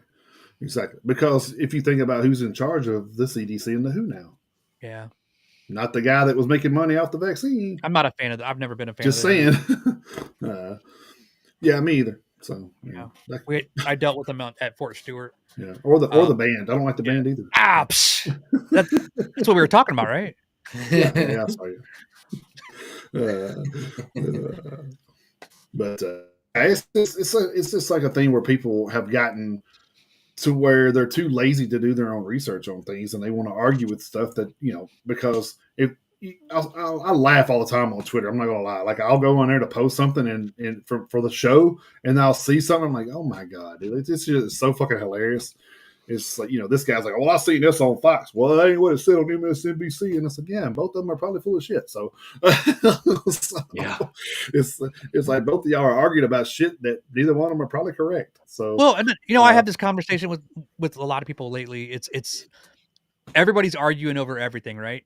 Yeah. But nobody's getting anywhere because they're not coming into the arguments with the same definitions for the topics they're talking about. You know what I'm saying? Like, for an example, my middle child and I, we don't see eye to eye right now about pretty much anything in life, but we had a conversation a while back where we talked about abortion. And I was just like, first of all, the first thing we have to do before we can even have this conversation, because he was trying to corner me. Right. And I go, the first thing we have to do to have this conversation is we have to define what we are calling an abortion. Okay. Exactly. And I go, so I said, can we agree that we're calling an abortion the termination of a viable pregnancy? So a pregnancy that could go to full term with no complications and be born, mom and baby are healthy. Can we agree on that as our definition? Okay, sure. I was like, all right. So what's the question? You know what I mean? But then now we have a common space to kind of have that conversation. Mm-hmm. But like, we want to argue about assault weapons. We use hot topic words, things like that. But it's like, we don't want to ever define what we're talking about specifically so we can have an educated discussion about it.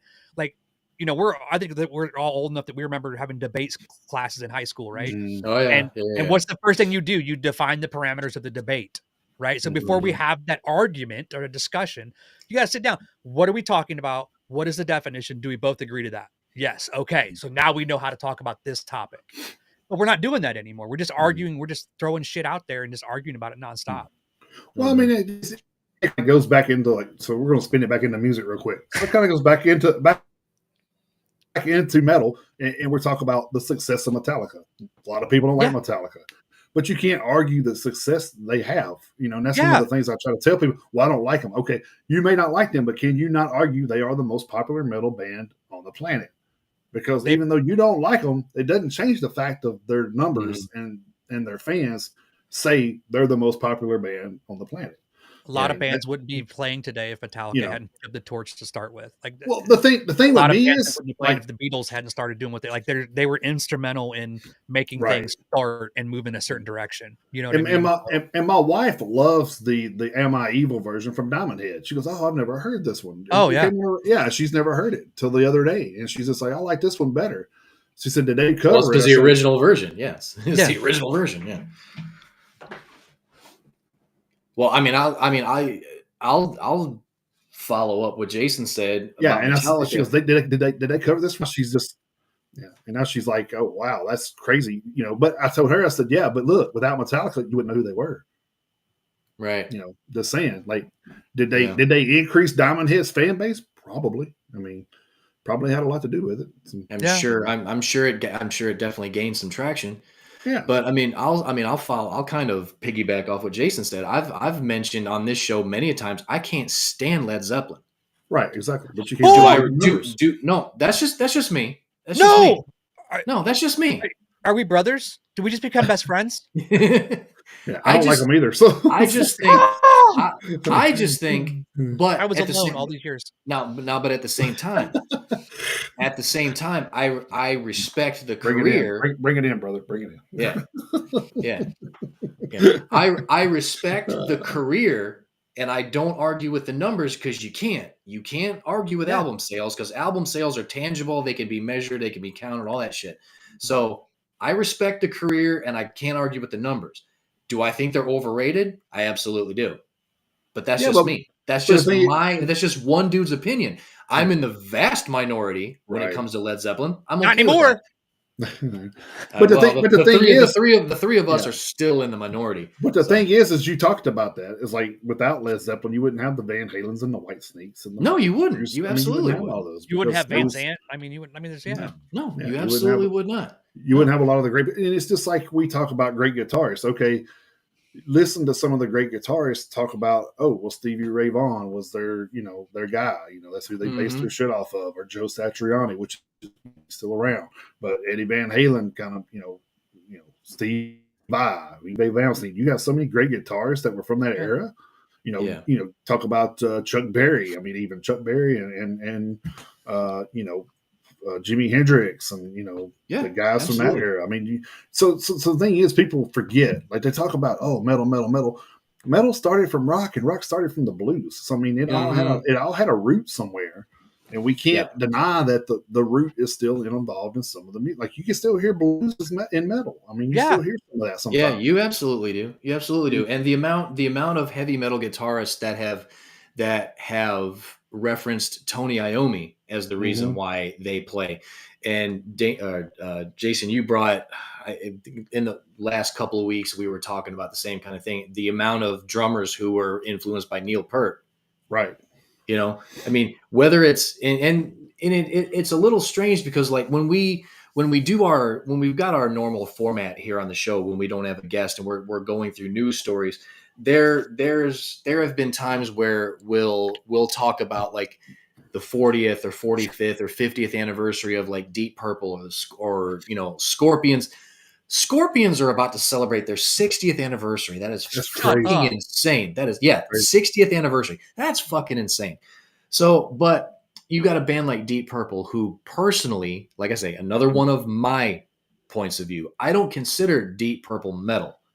No. But did they have an influence on the foundation of where the music went as it evolved? Absolutely. A lot of musicians have referenced Deep Purple as influences. Metallica is one of them. There are members of Metallica who listed Deep Purple as an influence. So when there are bands like that, like Black Sabbath, and of course, Black Sabbath are the godfathers of heavy metal to most people, me included.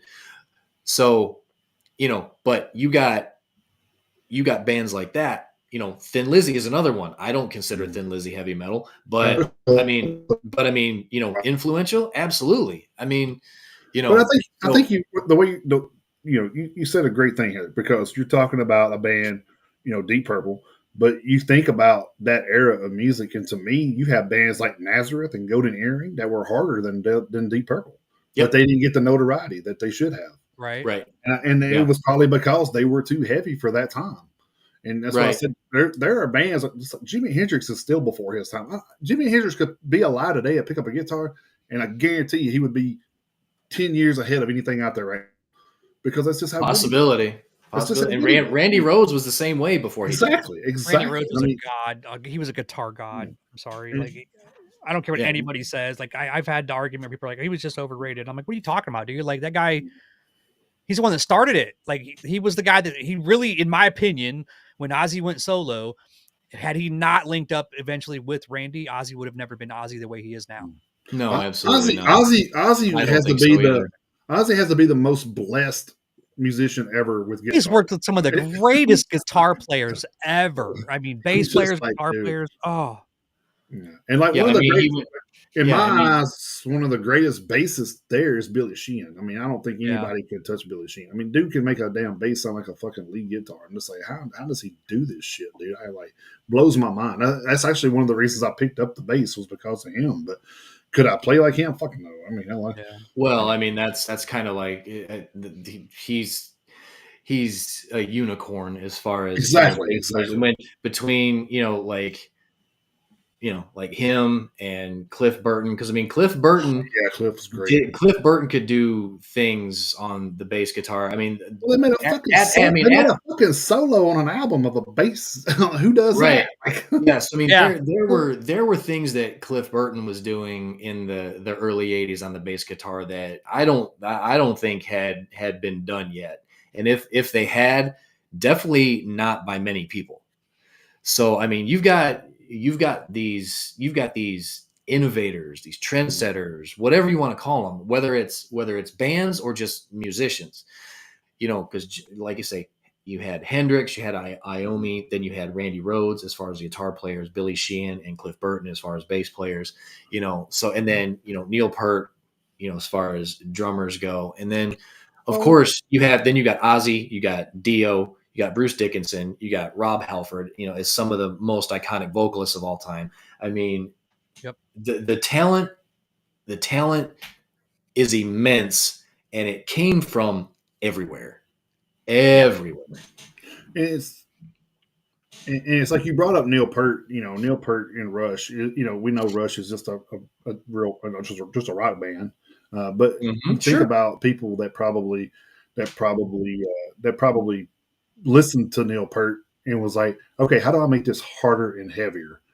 See, and I don't think you would have bands that route, and then I don't think you would have bands like Dream Theater, or you wouldn't have bands like Dragon Force, and you wouldn't have bands. You wouldn't have these bands that have these stellar, phenomenal drum and bass stuff if it wasn't for Neil Peart. If it wasn't for those guys, if it wasn't for all of those guys doing what they did, you wouldn't even have those today.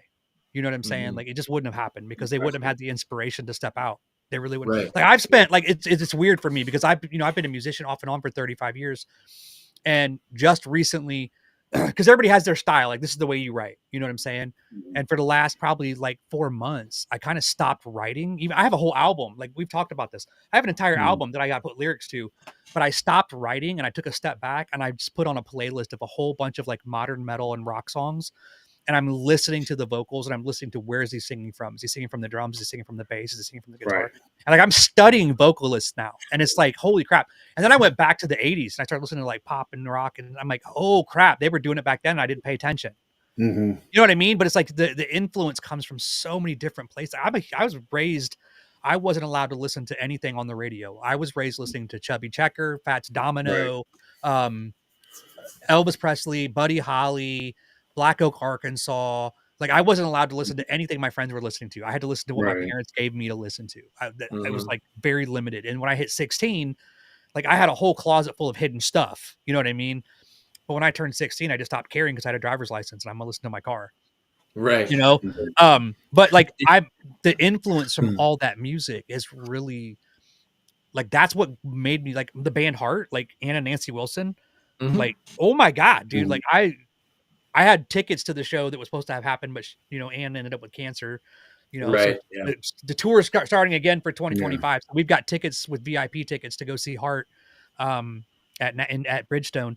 Like I've never seen Heart, and that's my all-time favorite band. Like everything they do is unbelievable.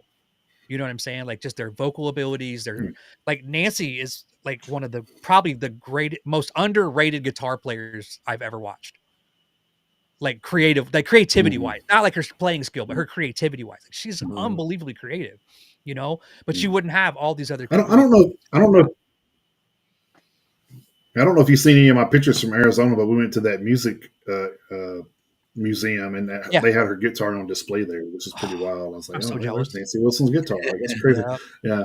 But I think like you talk about that inspiration from them. Like you think Heart and Lita Ford, the Runaways, those type of people set a tone for women in the music industry now. I mean, absolutely. Laurel Pesh is the queen of metal. I mean, she's my all-time favorite female metal vocalist, and she's still doing it. She's got a new album coming out, doesn't she? Yeah, it's still amazing. Yeah, absolutely. They just had one out this past year. Yeah. Yes. I would fight Mike Tyson to do a song with her. I'm just saying. Which you know, since you brought it up, I'm gonna watch that fight next weekend. I want him to pound Jake Paul so bad. I do too. I want him to shut him up. The good thing is like next Friday, you know, every Friday our show is on at 10. Right. That fight is next Friday, but it comes on at 7. So hopefully it's over by like 7:05, because that's about how long it should take Mike Tyson to beat Jake Paul. Right? It's on Netflix, yeah. So it should take about 5 minutes for Mike Tyson to beat the shit out of Jake Paul. So I mean, you know, hopefully we'll have plenty of time to. You say it's next Friday? Yes, the 15th. The fight's next Friday? Yes. Yeah. Well, we don't have a show next Friday, so it don't matter. Oh, that's right. That's right. You could do an impromptu, like after show, talking about how bad he pummeled Jake Paul, though. That's right. We actually have an interview. We actually have an interview scheduled for Saturday. So. That's right, because we have an overseas guest. That's right. I forgot about that. Yeah. So it's good. Which, spoiler alert for everybody, we do have an overseas guest next week, but we're not going to go into. Not going to go into too many details about the British band Gaskin. No, I'm kidding. Gaskin. Yeah, it's funny because Malachias, I was hitting him up because he just has a new band that he put together, which I was about to get into anyway. So it kind of gives me a lead in. But yeah, there you go. I said, "Hey man, what's your new band called?" And he said, "It's Malachias." I said, "Damn, ego much?" You know, like. Well, I've toyed around with. I've been toying around with. But yeah, it's actually. Either keeping it Malachias, or I'm a big fan of like Christian metal and Christian hard rock as well. And the band Pillar is one of my favorites. And they've got a song called Fire on the Inside. That's like, it really one of those songs that got me through Iraq. And so I'm toying around with the idea of either launching a band called Fire on the Inside, which I've already got all the paperwork for, or just doing the album Fire on the Inside. So I haven't decided which one, or if it's going to be both. Oh, okay. You know what I mean? So, but it's either going to stay Malachias. But my issue is like, it's good with Malachias, I think. I mean, you look at Chris Daughtry, it's called Daughtry. And I love Chris. He's a good dude. He's been through a lot too. Like it was, his stepdaughter dying and all that. But, So I forgot about that. Yeah. And he doesn't live far from us either. Like he's close. Is he really? Oh, he's in Franklin. Yeah. Oh, okay. He lives in the mid-state. Yep. He probably lives down the street from Scott Stapp. So. Wait, Scott Stapp lives in Middle Tennessee? In Franklin, yeah. Oh shit, I didn't know that. Yep. That might be why Dave Mustaine moved out. Well, he's up in Clarksville, isn't he? Did he still? I think Dave might be. I thought Dave Mustaine moved to Italy. Yeah, he moved to Europe. No, he just voted. He had a big thing where he voted in Tennessee. It was on his Facebook page. I could have swore he moved it. Really? Maybe he's got a house over there, but he might. He might. Yeah, he might because he may still have his house here. He had a house in Leapers Fork. Leapers Fork. Yeah. Well, he did a whole album with like where it was like a military, military thing where it's like they brought in 160th Soar out of Fort Campbell, and like they did a bunch of stuff with him, and he did a whole I think it was an EP or something, I can't remember. But he did a whole like military veteran album. Dave Mustaine did? Yeah, like there's a whole there's 3 or 4 songs. when I was a VSO, when I worked as a VSO, I worked a lot with Senator Blackburn's office and with her people. I was kind of like an informal liaison. Like they would come to me and ask questions about like, what are your opinions or your veterans saying about these topics? And so I would, give them my feedback. And then, but one of her guys is one of her main people, her right hand is a Army veteran, Silver Star recipient, Purple Heart, was shot like 13 or 14 times in Afghanistan or Iraq. I can't remember which one. And him and I got to be really, like, we're really, really good friends. Like when she got reelected, I texted him. I said, "Hey, congratulations. You got a job. You still have a job." And, he's like, "Yeah, I know. Right." But he was saying that, like, Dave Mustaine came up to Campbell and they sat down with a bunch of the guys from the SF units up there and just wrote a bunch of stuff. So, yeah, I literally, I will find it and send it to you guys. Yeah, this is, I'll find it and send it to you until just now. But yeah, I love Dave. I absolutely love Dave. I think he's I think he's underrated. I really do. I think he gets kind of a bad rap about a lot of stuff. I think he's a really creative. I'm not all about the talent, man. I'm really, a lot of times I'm more about the creativity. And then the ownership. Cause like I used to get digged on a lot about, people would be like, well, you're a little bit flat or this or whatever, you know what I mean? But then you look at the audience's reaction to me when I'm on stage as a front man, where I'm moving all over the place, doing my thing, engaging with people. And it's like, they're not telling me I'm flat. They're telling me they're having a great time. So what is your problem? You know what I'm saying? Like that's what counts. Yeah. And so Dave, maybe Dave Mustaine's not the most, perfect or technical musician, but that dude is a showman. Mm-hmm. You know what I'm saying? Yeah. Like, and he just grabs people. So I love him. I absolutely love him for that. Oh, I mean, Dave Mustaine has never made any bones about how much he doesn't like his own vocals. Yeah. Oh no, for sure. He's like, I am not a good singer. He's like, I never wanted to be a singer. I don't like the way I sing, but he was like, it's my band, and I felt like I needed to take control. And he's like, I just ended up being how it was. But he's like, I never wanted to be a singer, and I don't care for my voice. Yep. And the funny thing is my daughter and I think that made the band unique, though. Exactly. No, it absolutely did. But my daughter and I went to see him. What was it, September? Yeah, it was in September. We saw Megadeth up in Municipal, and he actually he sounded really good. He actually sounded better overall than the last time. The time before that, taking voice lessons. He may have been. But he sounded better this time than he did the time before. Now, don't get me wrong. I mean, he's in his early 60s now, so I mean, he doesn't have the range on some of the songs that they recorded on some of the early stuff. Like Rust in Peace, and he had that throat cancer scare too. So yeah, so I mean, he's been through some stuff. So they he's had to adjust a little bit. But as far as his playing, hasn't missed a beat as far as I can tell. And they've got that, and when Kiko left the band and they brought in Timu, I mean, as far as the other guitarist, no, I just it was a song. That transition was seamless. Night Stalkers. The song by Dave Mustaine. Okay. Night Stalkers is on the new album. Yeah. So it was just a song, but he did it with There's a bunch of guys from 160th SOAR, which is the SF like flight community up at Fort Campbell. Okay. And so he wrote that song with them. They're actually on the song. I think they sing in the background, things like that. Okay, because that's the song that Ice-T is on. Yes. Yeah. That song. Who's an Army veteran? Yeah. Yeah, that song is on The Sick, the Dying, and the Dead. Okay. Because I was going to say, surely we didn't miss a Megadeth EP somewhere. Okay. No, it was a song. My bad. Okay. No, that's fine. That's fine. But a lot of brain injuries. I forget stuff. No, that's understandable. Now you brought up before we get into the new band.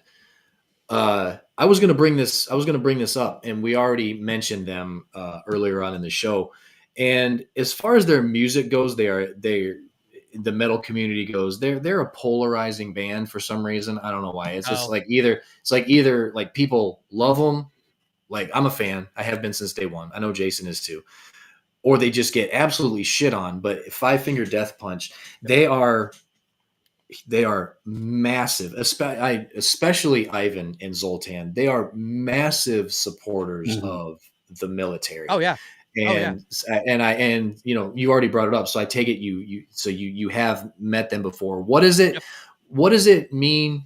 And I know that because there are other bands in the metal community that like Drowning Pool. I know Drowning Pool has been on. USO tours. Yep.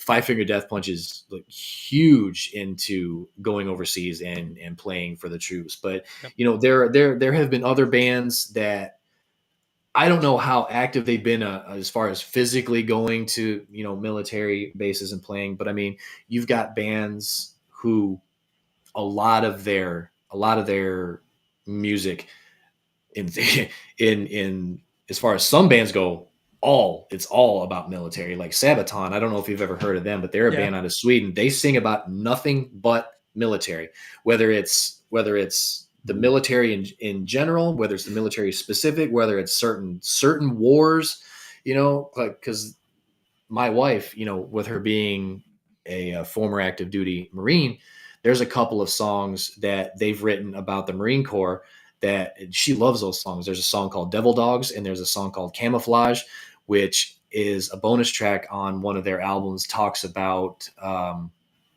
it's basically sung from the perspective of somebody who was caught out in the forest out in the jungle in Vietnam. So there's a couple of Marine specific songs that my wife loves, but they've also sang a song about Alvin C. York. Tennessee. From Middle Tennessee. It's crazy because, like I say, they're a band all the way over there in Sweden, but everything they've ever sang about has to do with military, war, whatever. I mean, they sang about the 30-year war over in Sweden. They've sang a lot of songs about World War II. And then a band out of Sweden, they pick one dude who came from Middle Tennessee, goes all the way over and does what he does. And they sang about him. So, I mean, it's crazy that, and then whatever your opinion is of John Schaefer and everything that happened in January 6th, but Iced Earth, same thing. His band Iced Earth, they've got a lot of military imagery and content that they've sang about. So, I mean, but from a more specific supporting the U.S. troops and everything, what does it mean to you as a musician and a military person for a band like that to have the impact that they have, as far as their support for our military? I think it's huge that they would take the time to use that platform for something other than political gain. And I say that on purpose, but I think it's amazing that you have bands like that they have the following they have the platform they have, and instead of doing something stupid with it, they use it for an actual thing. Like, hey, let's remember our people who fought for our rights. Let's remember the people who fought to keep us safe. Let's remember the people that didn't choose to go to war, but they went anyway. You know what I mean? Like Exactly. Absolutely. Like, to me as a combat veteran, like I feel heard, not to sound hokey, right? But it makes me feel heard. You know what I'm saying? Well, no, it's not. Yeah. It's not cheesy. It's not cheesy. It's not cheesy at all because the plight of the soldier who comes home from war doesn't, as far as I'm concerned, doesn't get talked about enough. And I would challenge all of these artists, the Five Finger Death Punches, the Scorched Earth, like all of these guys. I would challenge every one of them not to just do what they're doing, but to find, like, I created a playlist of nothing but military veteran musicians. Mm-hmm. Okay. And there's tons of them, right? Hip hop artists, country artists, rock artists, metal artists, all of it. I would challenge them to reach out to some of these artists and just do a track with them. You know what I mean? Like, I bet they would do a track with them, because honestly, like if you want to use your platform to benefit somebody who served our country in a way, reach out, because I guarantee you, there's almost every single one of us. Like Jason and I've talked about this. I haven't made a dime off of my music. Even when I sell stuff, I haven't made a dime because it all ends up going to my nonprofit. Mm-hmm. I don't keep like when I sell CDs, when I sell downloads off my website, whatever it is, I don't end up with any of that money. It all goes to my nonprofit. You know what I mean? So we use that to build gardens for veterans. We use that to pay a bill for a veteran who can't afford to pay a bill. Like we do all kinds of different stuff. And if they want to help somebody, like the best way that these artists could do something to show that respect back, to pay it back, I guess, whatever, is to bring one of these other bands in and just do a song. Bring the vocalist in and then, title the band. You know what I mean? Like with so and so, Scorched Earth. I bet Scorched Earth with Stephen Cochran, or Scorched Earth with, Three Beards out of Texas. You know what I mean? Or Scotty Frazier or whatever, and just let them be on a song with you, even if it's something super small in the background. Do that, promote them with it, because they're going to use that money and they're going to use that platform at that point to support other veterans. It's not going to get wasted. You know what I mean? Like it's not just going to be somebody doing a money grab. And I bet Five Finger Death Punch would be willing to do something like that because I'm pushing. I can't. And Jason, you may be able to help me out with challenging this you, Ivan. Yeah. Shit, you put it to him like that, he probably definitely would. Ivan, I'm challenging you to do a song with me. I've got a whole album coming out. You can jump on a track. I'll pay for it. Oh shit, he might. But Five Finger Death Punch actually toured with a couple of country bands not too long ago. And we thought that's it. And there was another. Yep. Yeah, it escapes me right now. But I tried so hard to get on that bill, I couldn't find the promoter. I was so mad. Yeah. But were they like Dierks Bentley or something like that? Or? Was it Dierks Bentley? I can't remember. But he was on tour with somebody that was a rock musician too, and I was like, wow, that's kind of a strange mix up. But okay. Yeah. So I mean, Five Finger Death Punch isn't, they're not above, at this point in their career doing a collaboration like that. Now, I'm sure you've probably seen the video for Gone Away. Yeah. I mean, how accurate was that? It's close. I mean, really close. You're not going to get much closer. You're really not going to get much closer unless you're actually doing it. You know what I mean? We did a music video. We did a cover song when I was in Iraq for, it was a Lone Star track. I can't remember the name of the song now. Oh my God. Anyway, we filmed a music video for that song that we did. And I'm going to have to look it up now, but it was cool because they filmed my parts in Iraq and then they came back here and they filmed my wife's parts at Fort Stewart, Georgia, and they put it together and it was just amazing. Hold on, I gotta go get it now. I'm sorry, because it's not going to drive me nuts. It's going to drive me nuts if I don't look for all up. you. Yeah. So for all you out there, if you ever want to know if you made it as a country artist, there's two guys on here that know who Dierks Bentley is and have never heard a fucking song from him. So that's true. It is crazy how you know these people, and I'm just like, and I think about that sometimes. I'm like, man, how do I even know who these fucking people are? Like, I try to think about that sometimes. Like, how do I even know who they are? Like, I've never listened to anything that they've ever put out, but I know who they are. Yeah, it's kind of crazy. What about Now by Lone Star? Okay, we did. It's a beautiful song, but it's a country song, and then we did a music video for it where it's I'm me and my band in Iraq, and we're actually in Iraq because we're all soldiers. And they filmed a bunch of stuff over there, and then they came back. Like I said, they had another cameraman here in the States filming my wife doing stuff, and like her and I are talking on the computer together, type of thing. It was kind of cool, like the way they did it, because at that point it's like that's actually how it works. You know what I mean? So, but yeah, it was really good though. That was a really good video. So, as far as your style of music, I mean, like you say, you've been all over basically the spectrum. You know? So I mean, you've never. I mean, no one could definitely pigeonhole you to one style of music. But as far as like narrowing it down to the EP, like who would you say like your influences were just in the scope for that album of the EP?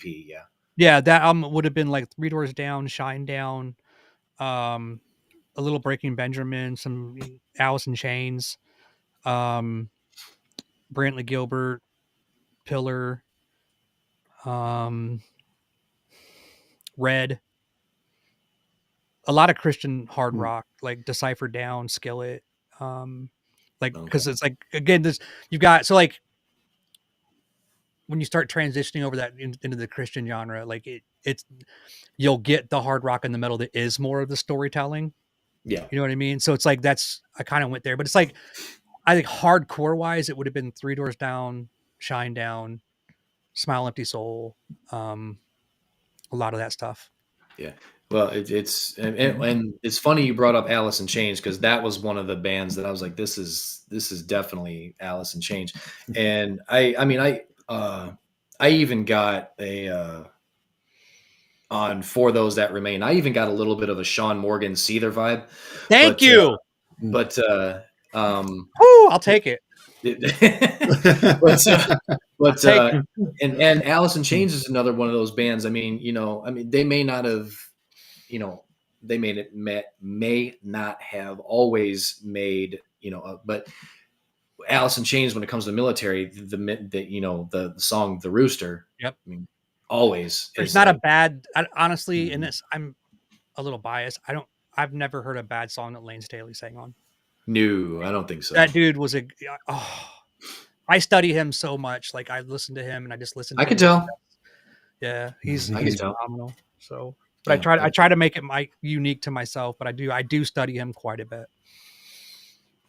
Well, I mean, it's really hard to, especially with how far we've come in music in general, not just in our genre of music, but I mean, here we are in 2024. So, I mean, heavy metal has been around for 70 years. So as far as like our genre of music is concerned, it's really hard to be 100% original. Cause I mean, a lot of stuff has been done and tweaked and, massaged a little bit. So I don't think, because when we ask people for their influences, people are like, well, and we mentioned like Lane Staley and Sean Morgan and stuff like that. I mean, there's the ingredients.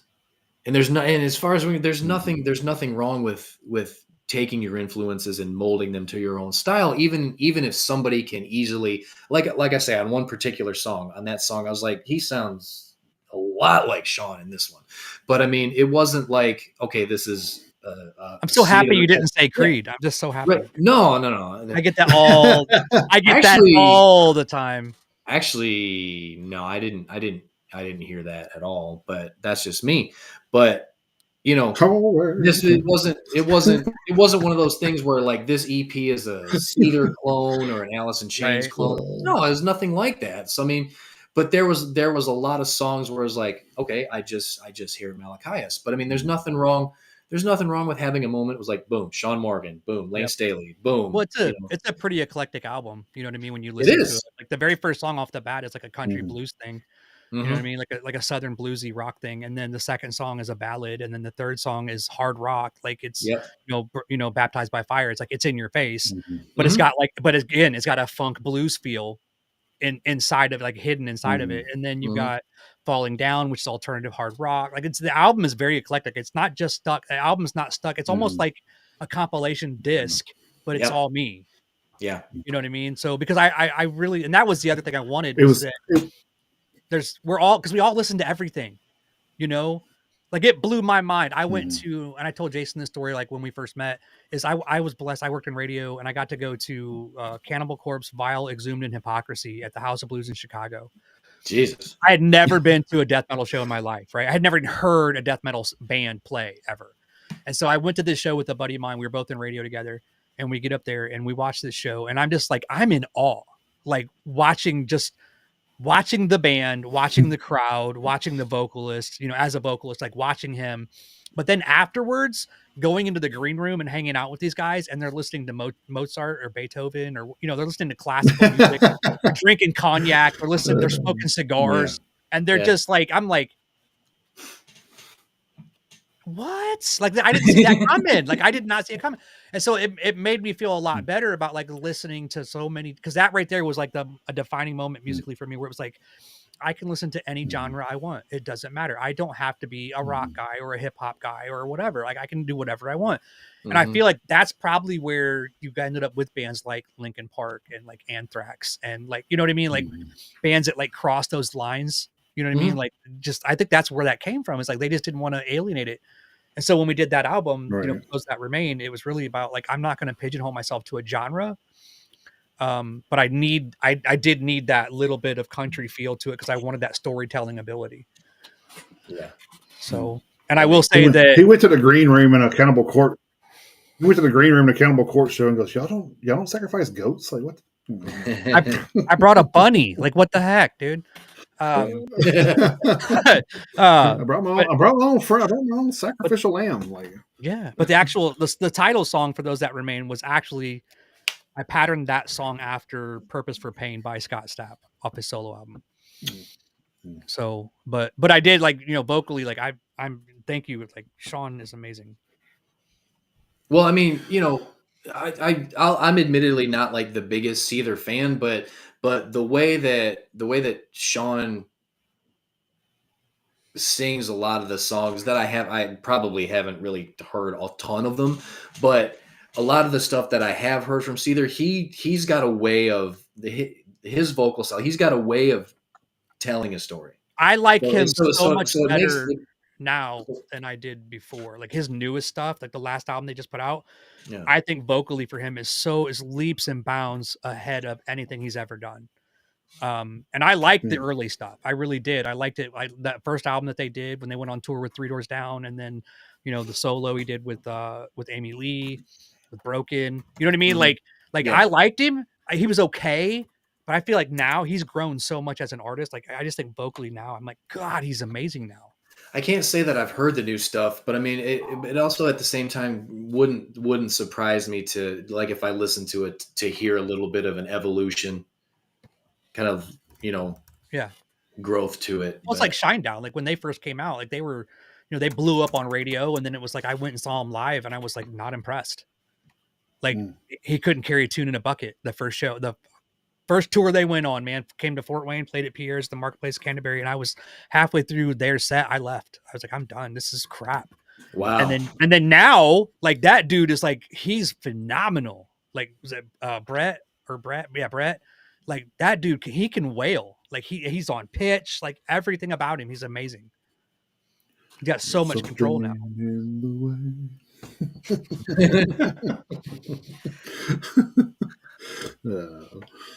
So Malachias, we've talked to you about your you've done a lot of solo stuff, and you've worked with various artists and stuff. So you've kind of came, I guess, full circle. Right now, God, that sounded country as fuck. Anyway, you kind of came full circle right now. Did a little bit, yeah. Yeah, well, you kind of came full circle with having a band, like a coexisting unit now. Yeah. So how is that going to take you forward with everything? I know we've talked, and you said you kind of lean in toward the hard rock aspect now, which is that something that's kind of just because it's all of you guys's no, it's go really to, or is it just? So my guitar player is a country guy. He actually plays. He's in a touring country band, and so is the drummer. Oh, okay. My bass player, who I've known for several years, him and I are like he and I are really on the same exact, like we're in the same area. Like that's where we want to be musically. Where the band's going to go with the stuff that I showed you, that we're working on. Like, I'm going to leak it. We're doing a brand new cover of People Are People by Depeche Mode. Interesting. But it's going to be heavy compared to the original. It's going to be very heavy. It's not metal, but it's going to be very heavy compared to the original. Mm-hmm. I co-wrote it with, Jesse Saint, who he's toured with Marilyn Manson. He's toured with Rob Zombie. Like he's done it. Like I kind of met him through some mutual friends. And we sat down and talked, and we kind of like, this is what I want to do. And we hashed it out, and I've got an album. I just got to put vocals to it now, and lyrics and vocals. But everything's finished. Like it's done. My producer has everything. It's been remixed. Everything's finished. But like, it's definitely, I want to say style wise, kind of like, Among Saints,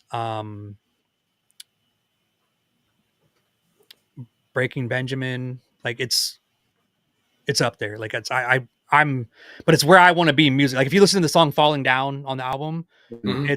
it's that progressed to today's genre. You know what I mean? Like Okay. a All right. continuation of that.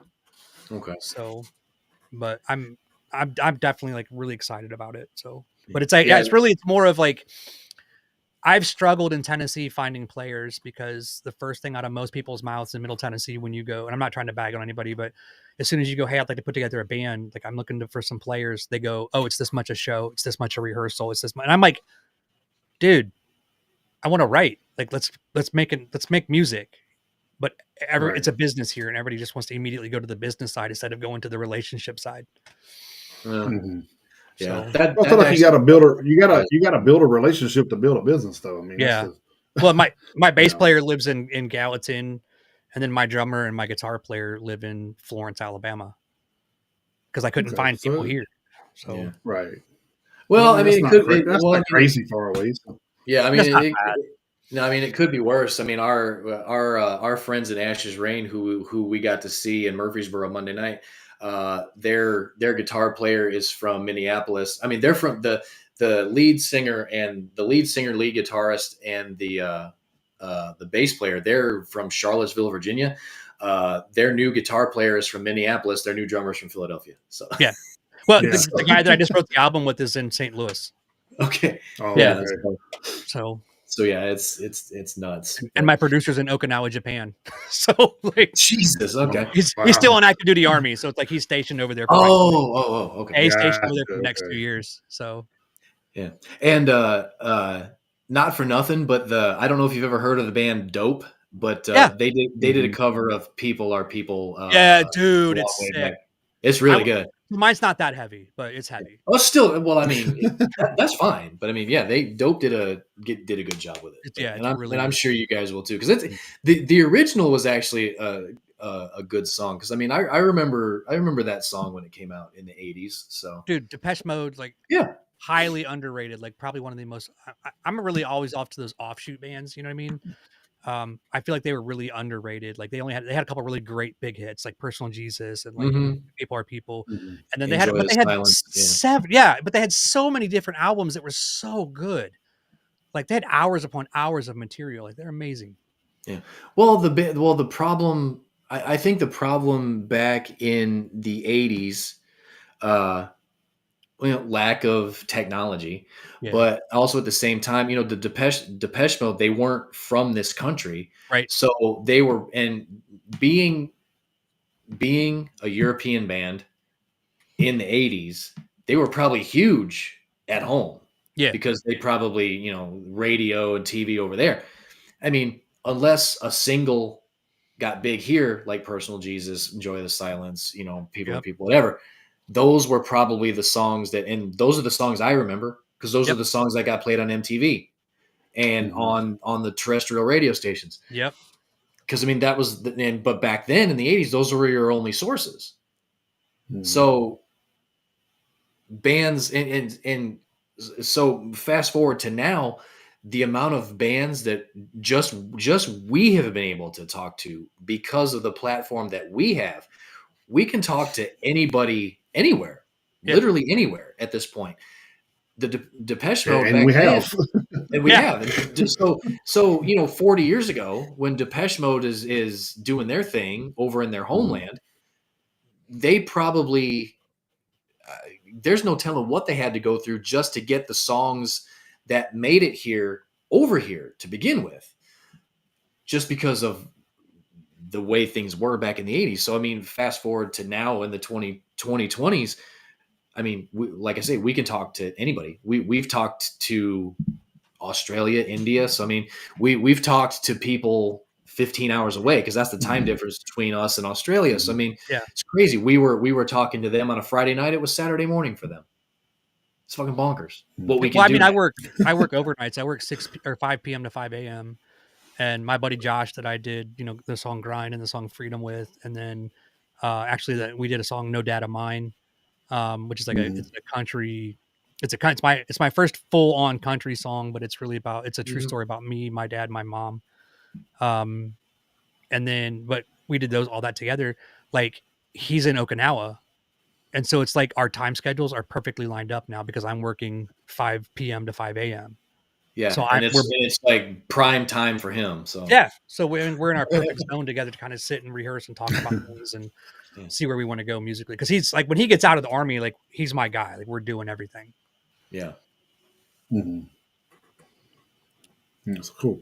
So that's I know you kind of touched on it a little bit, but how did the band come together? Is it just like one of the guys that you knew the other two guys, or was it just like an audition type thing that you threw out there? Or?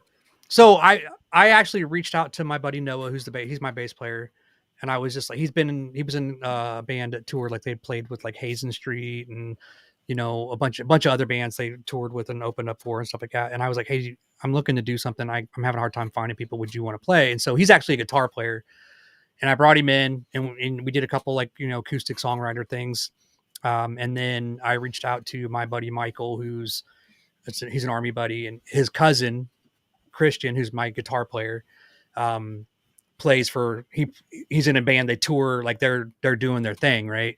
And I've been pushing him and kind of bugging him. And he finally goes, hey man, I'm ready to do something different. So let's try to figure it out. So we're trying to figure this out. Right. So it's like, he's still touring. We're still rehearsing.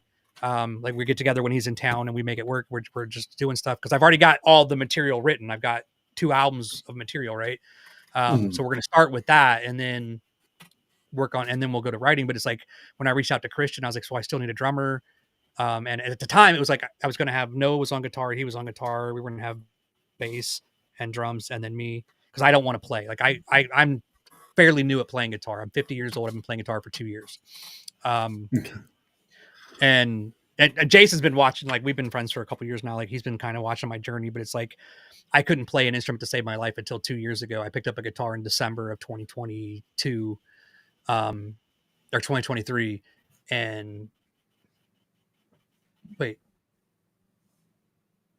no, 2022. Yeah. December of 2022. I picked up a guitar for the first time, really, really picked it up. And it just made sense for finally, after all these years. But so I reached out to Christian and Christian was like, I've got a drummer. And so I reached out and he was like, really would be cool if you could play. And then And so I asked Noah, I said, do you mind playing bass? So Noah's playing bass. I'm doing some acoustic and vocals. And then Christian brought his buddy. Christian knew the drummer. So he brought his buddy in as the drummer, Evan. But oh my God, dude, like these guys are just like, to me, I've played with some tier 1 players and these guys there's no reason they can't be tier 1 players. Like they're just that good. Like I was blown away. The first rehearsal blew me away. I was like, okay, this is what I want. So, but it really was just like, I knew Michael, and Michael set me up with his cousin who's a phenomenal guitar player. But it's been such a struggle. Like I said, like, if I was back home in Indiana where I'm from, back in Fort Wayne, I could throw a stick in a room and like start a band with whoever it hits. You know what I mean? Like, it was like, it's not a big deal, but for some reason here, it's just really hard. I've struggled with it. I've really, really struggled with it. I'm glad you had better luck. I had a Michael that set me up with his cousin. Whew, boy, she was a doozy. Yeah. But yeah, so it's really cool. Like I said, like you said, we've kind of been for and I've kind of watched you kind of grow into this thing, and it's pretty awesome to watch. Somebody close, kind of getting things rolling in the right direction to where, not saying that's, what you did in the past is not, is great, you know what I mean? But it's good to see you like getting a hold of what you kind of want to go forward with and grabbing it by the coattails and going forward with it, man. It's pretty cool. Thank you. Well, and I look at it too, like I'm 50 years old at this point. I got about 5 to 6 more years. You know what I mean? I've got to do something. I got to give it a go one last time and just kind of try to do something with it. So my wife and I kind of sat down and talked about it, and she was like, go ahead. She was like, give it 100%. Well, I mean, the thing is now, it's like a lot of people's like, oh man, I'm in my 40s. I'm like, yeah, but there's touring musicians doing stuff at 70. 76. Yeah, you're good, man. Like KK Downing has just turned 73. So. Yeah, Ann Wilson, 72. Yeah. But don't get me wrong, these people have done stuff for a long period of time. But yeah, they're still touring. So I mean, even if you start at 40, you still got a 30-year career ahead of it if you want it. You know what I mean? It's like, and then not unheard of. So. With the modular music industry the way it is now, like not needing a label anymore, because you can hire a tour, you can hire a tour manager, you can hire a booking agent, you can, you know what I mean? You can hire your own PR team. Like you can do it yourself if you've got the time, you know what I mean? Right. And the money, right? But you can do it yourself. Like I signed in with a booking agency, massive media. They're my booking agent. And they're phenomenal. Like they're just like, we sat down, talked about everything about what I wanted, how I wanted it to work. They're happy with it. They're listening to my music. They agree with me and they buy off on it. So they're like, let's do it. And then I created a calendar. Like this is my non-available days, book in between, you know what I mean? And then I got promoted at work and my calendar completely flipped. So yeah. So it's like, okay, we're going to have to hold off until after January 1st when I go back to my standard thing. We're going to keep rehearsing and writing and trying to get this album done. I was trying to get the album finished this year. I don't think it's going to be this year now. But there's so much, like Josh and I mean, Josh is like, I love that guy so much. He's my brother, but he, like I said, he's in Okinawa. I've got 2 years or a year and a half ago, I had all my teeth pulled and I got implants. And the VA paid for all of it. But I had to relearn to sing. I had to relearn to talk because it's like there's a different there's a whole new embouchure. You know what I mean? My instrument is, as a vocalist, my instrument is different now. But it was a year of healing and recovery, of 18 teeth pulled, 9 implants installed top and bottom, and then letting all that heal before I could even put teeth on it. Because I had temporary dentures for, you know, Jason was went through all that too with me, like watching it. But now I've got them, and it's like I've got 4 or 5 singles that Josh has written while my teeth were out that I got to get lyrics written for, and then it doesn't seem like it's a lot, right? But he stretches me. He's very creative, so it's like he stretches my writing ability for vocals and lyrics. So it's I got 4 or 5 songs with him to do, and then I've got this album which is 7 songs. We just released 2 singles. Which was No Dad of Mine and Not My Father's Son. Not My Father's Son was my first kind of step into Christian hard rock. But yeah, I don't know if you remember, Mike, that's the first thing I asked you whenever you had that done. I said, how is that going to change your singing? And you said, I was worried. I don't know. That's why he's like, man, I don't know. I was worried, man. Like I was honestly, because, you know, talking with the temporary dentures, like I was scared, like, because I couldn't get my tongue right. I couldn't, none of it. Like it just felt weird. Yeah. Were you very like hissy? No, it was just everything felt foreign. I would probably describe it as he was more thick tongued. I would say. Yeah. When he was talking to me, he was just more like, you know, like it's like it's almost like he was. It's almost like he was like trying too hard. You know what I mean? Like to talk. You know, it's almost like almost like when you're trying to. Yeah, and it almost reminded me of someone having a stroke, and you were trying to like teach them to talk again. Yeah, and then they were just trying to put too much emphasis on certain letters and words to try to get it out. And I think that was being more of a reality description when I was talking to him. I'm just like, man, because that's one of the things when he was like saying certain letters and words to get like the th and the stuff like that had like combination sounds. I was like, oh man, that's going to be rough, you know. So you sounded like Mike Tyson for a while. Yeah, right. Yeah, probably. Yeah. Well, now he didn't have a list, but you know.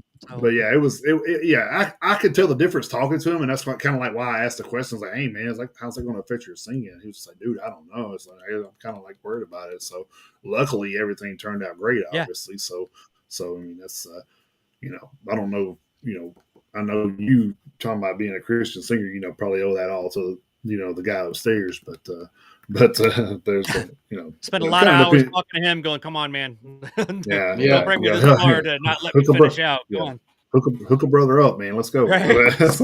Go. What's the Steve Harvey was talking about? You know, he said, "Man, you know," he said, "I always imagine going to heaven, and you always see that one person, you know, Judgment Day, and you see them walking in the other direction, going, oh, they didn't get in. Oh man." Then he's like, my turn. He's like, Steve Harvey, it's me, dog. It's me. It's Steve. It's kind of like it's like, help me out here, man. It's me. Come on, bro. I do everything for you. Come on, man. Right. But and that's all about it's all about if you're deep into that faith, it's all about it says in there to things happen when he thinks you're ready for them. So yeah. Well, and then I kind of precurse that a lot of times where I tell people they're like, I'm a Christian artist. I'm not preachy. I'm not going to try to convert you. Like, just understand that my faith is in my lyrics. You know what I mean? Mm-hmm. It's definitely peppered throughout there. And then we do, and that's one of the things, let's go back to the veteran stuff is, at every one of my shows that I do, I always, cause I do an open mic night here, and everything that I host, but every show that I play, full band, open mic night, doesn't matter. Everywhere I go that I play music, I do a thing called the Spartan Pledge, which is a suicide prevention talk to veterans or first responders and their families, where we talk about, don't take your life, right? Like the Spartan Pledge it was written by my buddy Boone Cutler. It's 2 sentences. It's just a promise that we make to each other that I will not take my own life by my own hand until I talk to my battle buddy first. My mission is to find a mission and support my warfighter family. And so what we're doing is, as a service member and as a veteran, we live our life based on oaths, on promises, right? And so we're making a promise to another veteran or another first responder that when I'm in the worst day of my life, when I'm in the suckiest moment, I will not make that rash decision to end my life. I will pick up the phone and ask for help, right? And when I pick up that phone and I ask for help, I understand that not everybody can answer right away, because somebody might be sleeping, you might be at work, whatever. And so while I'm waiting, I'm going to get up off my butt and go do something to help somebody else, right? And because we found, the numbers don't lie, but we found that about 85 to 90% of the time, when you do an act of service to benefit somebody else, those feelings of wanting to end your life go away almost completely and almost immediately. You know what I'm saying? And so what ends up happening is that phone call comes back in. Hey, dude, I'm really sorry. I was busy. What do you need? How can I help? Where are you at? Like, hey, dude, just meet me for coffee. Let's go talk. I'm good now. But at that point, it's like, now you can talk about the thought process that you had and look for the pitfalls and see what you can do. But I do that at every single one of my shows. I offer a Spartan Pledge. I have a lot of events around here in my local area where I play acoustic shows where they actually bring me in specifically just to do that. But I'm looking to, like, my goal, my dream is that, I want to be on that stage, playing, having opened for Five Finger Death Punch or having opened for, somebody or whatever that's on a massive stage where I can share that pledge with people that have never heard it. You know what I mean? Because it transcends the community, right? Like I can't tell you how many people have left a show that were like, they came out, they weren't even a veteran. They don't even know a veteran. Like, I was the first veteran they never interacted with in person. And they're just like, dude, I've had thoughts of killing myself every other day. You know what I'm saying? Like, our community. And that's one thing I love about the military and the veteran community is that because there's such an intensity in everything that we do, we have changed so many different facets of life for people not even in the military. Like, trauma care in hospitals is where it's at because of trauma care on the battlefield. You know what I'm saying? Mental health care in America is where it's at because of the mental health care that we pushed in the military. You know what I'm saying? Even as bad as it is, right? It's better where it is now because of the work that we had to put into it for the military. Like, for, your trauma care, your PTSD, your TBI, all that stuff like that. It's all because of us. You know what I'm saying? And so if we're not taking that and pushing that into our civilian communities and into our, our left and right neighborhoods, then we're cheating ourselves, in my opinion. So that's one of my goals is I want to get on that, even if it's just one time. You know what I'm saying? Like, I want to open a show for, like, who was it? Crossfade is getting ready to do a new tour and album and all that. I'm so freaking excited, man. Like, they are. So, like, like, if I could get on stage with Crossfade, or if I could open a show for Five Finger, or if I could open a show for Shine Down or Three Doors Down, or whatever, and then be able to share that pledge with an audience of like 6,000, 10,000 people or something like that right there, I'm good. I'm good. I'm happy. At that point, I'm good, man. Whatever happens at that point happens. It doesn't matter anymore. You know what I mean? Shit, it's a hell of a good goal for sure. Without a doubt. Yeah, then you can open up for crossfade and show the colors that you shine. So that's what I'm saying. So so those guys in crossfade, like I got to meet them when I was in radio, and I was with a band called Severance at the time back in Indiana, and it was goofy because we named the band Severance, but we spelled it wrong. It was all E's, SEVERENCE. Okay, yeah. I did it on purpose just to be different. Sure. Well, and sometimes you have to. Yeah, sometimes you literally have to. And we had a 4-song demo that we recorded in our studio by ourselves. And they came to town. I was on their first tour. They came to town to open up at Play at Pierre's in Fort Wayne, and I gave them a copy of my. I had to drive them around town that day, so I gave them a copy of my. Because what are you going to do? You're going to give them your demo, right? And so I gave them a copy of my demo, and they came back to town like 4 months later, and I was at the radio station, and they were like, "Dude," and I was like, "What's up, man?" He's like, "Dude, we still have your CD in the car." I'm like, "Shut up, dude." Opened the door, hit eject, and they had been listening to my demo.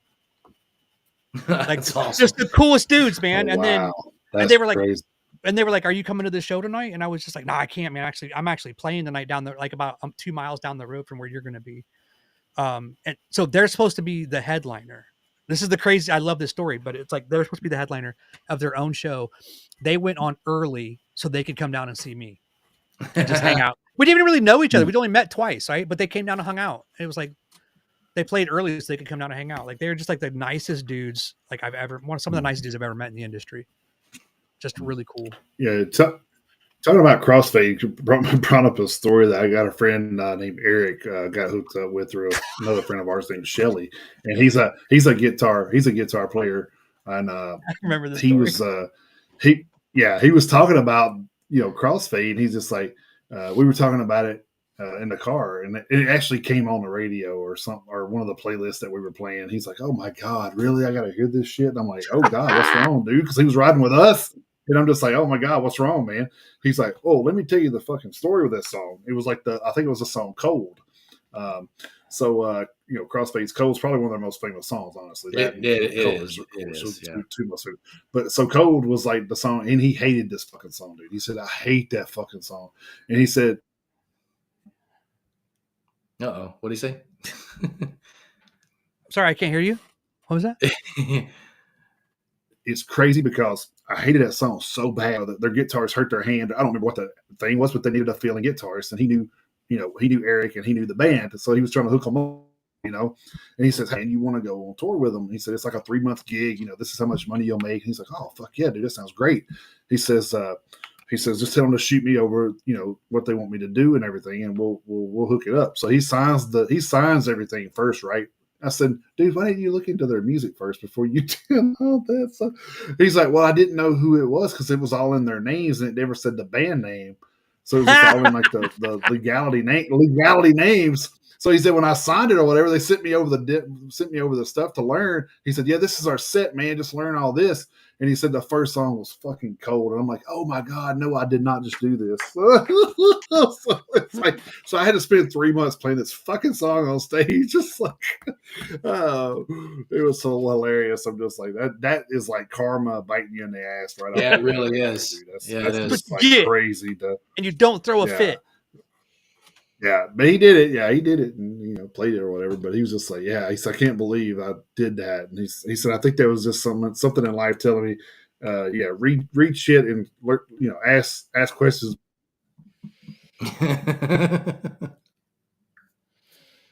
Yeah, that's crazy. That's crazy how shit like that works out. Oh yeah, before you just sign shit. But yeah, it's pretty wild, man. That's a great story, though. So it is a great story. It's like I thought it was so funny because I thought something happened. We were playing it, and he just says, "Oh my," like that right there, real loud. And I'm like, "Oh my God, what happened?" Because I'm looking around, I thought somebody like almost hit us or something. You know what I mean? Because we're driving. It's like he's like, "No, it's this fucking song." I'm like, "Oh, okay." Like, but then he told the story, and I was like, "I get you, okay." But yeah, it's pretty funny. Like it's like always funny to like stories cross over so much. It's so funny how that happens.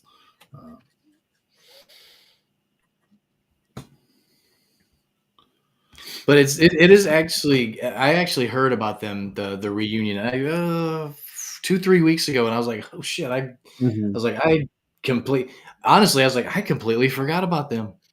But when I read the story, I was like, good for them though. That's awesome. I love it when, I like it when, like, especially if you're getting all of the original members back, when everyone can exactly, no matter what happened or who needed to go off and do what for whatever reason, to be able to come back around like that. It's always, I like it when. Well, and they were like a power band anyway, like, because each one of them fronted or were instrumental in a different band, and when they all came together, it was just like they just gelled.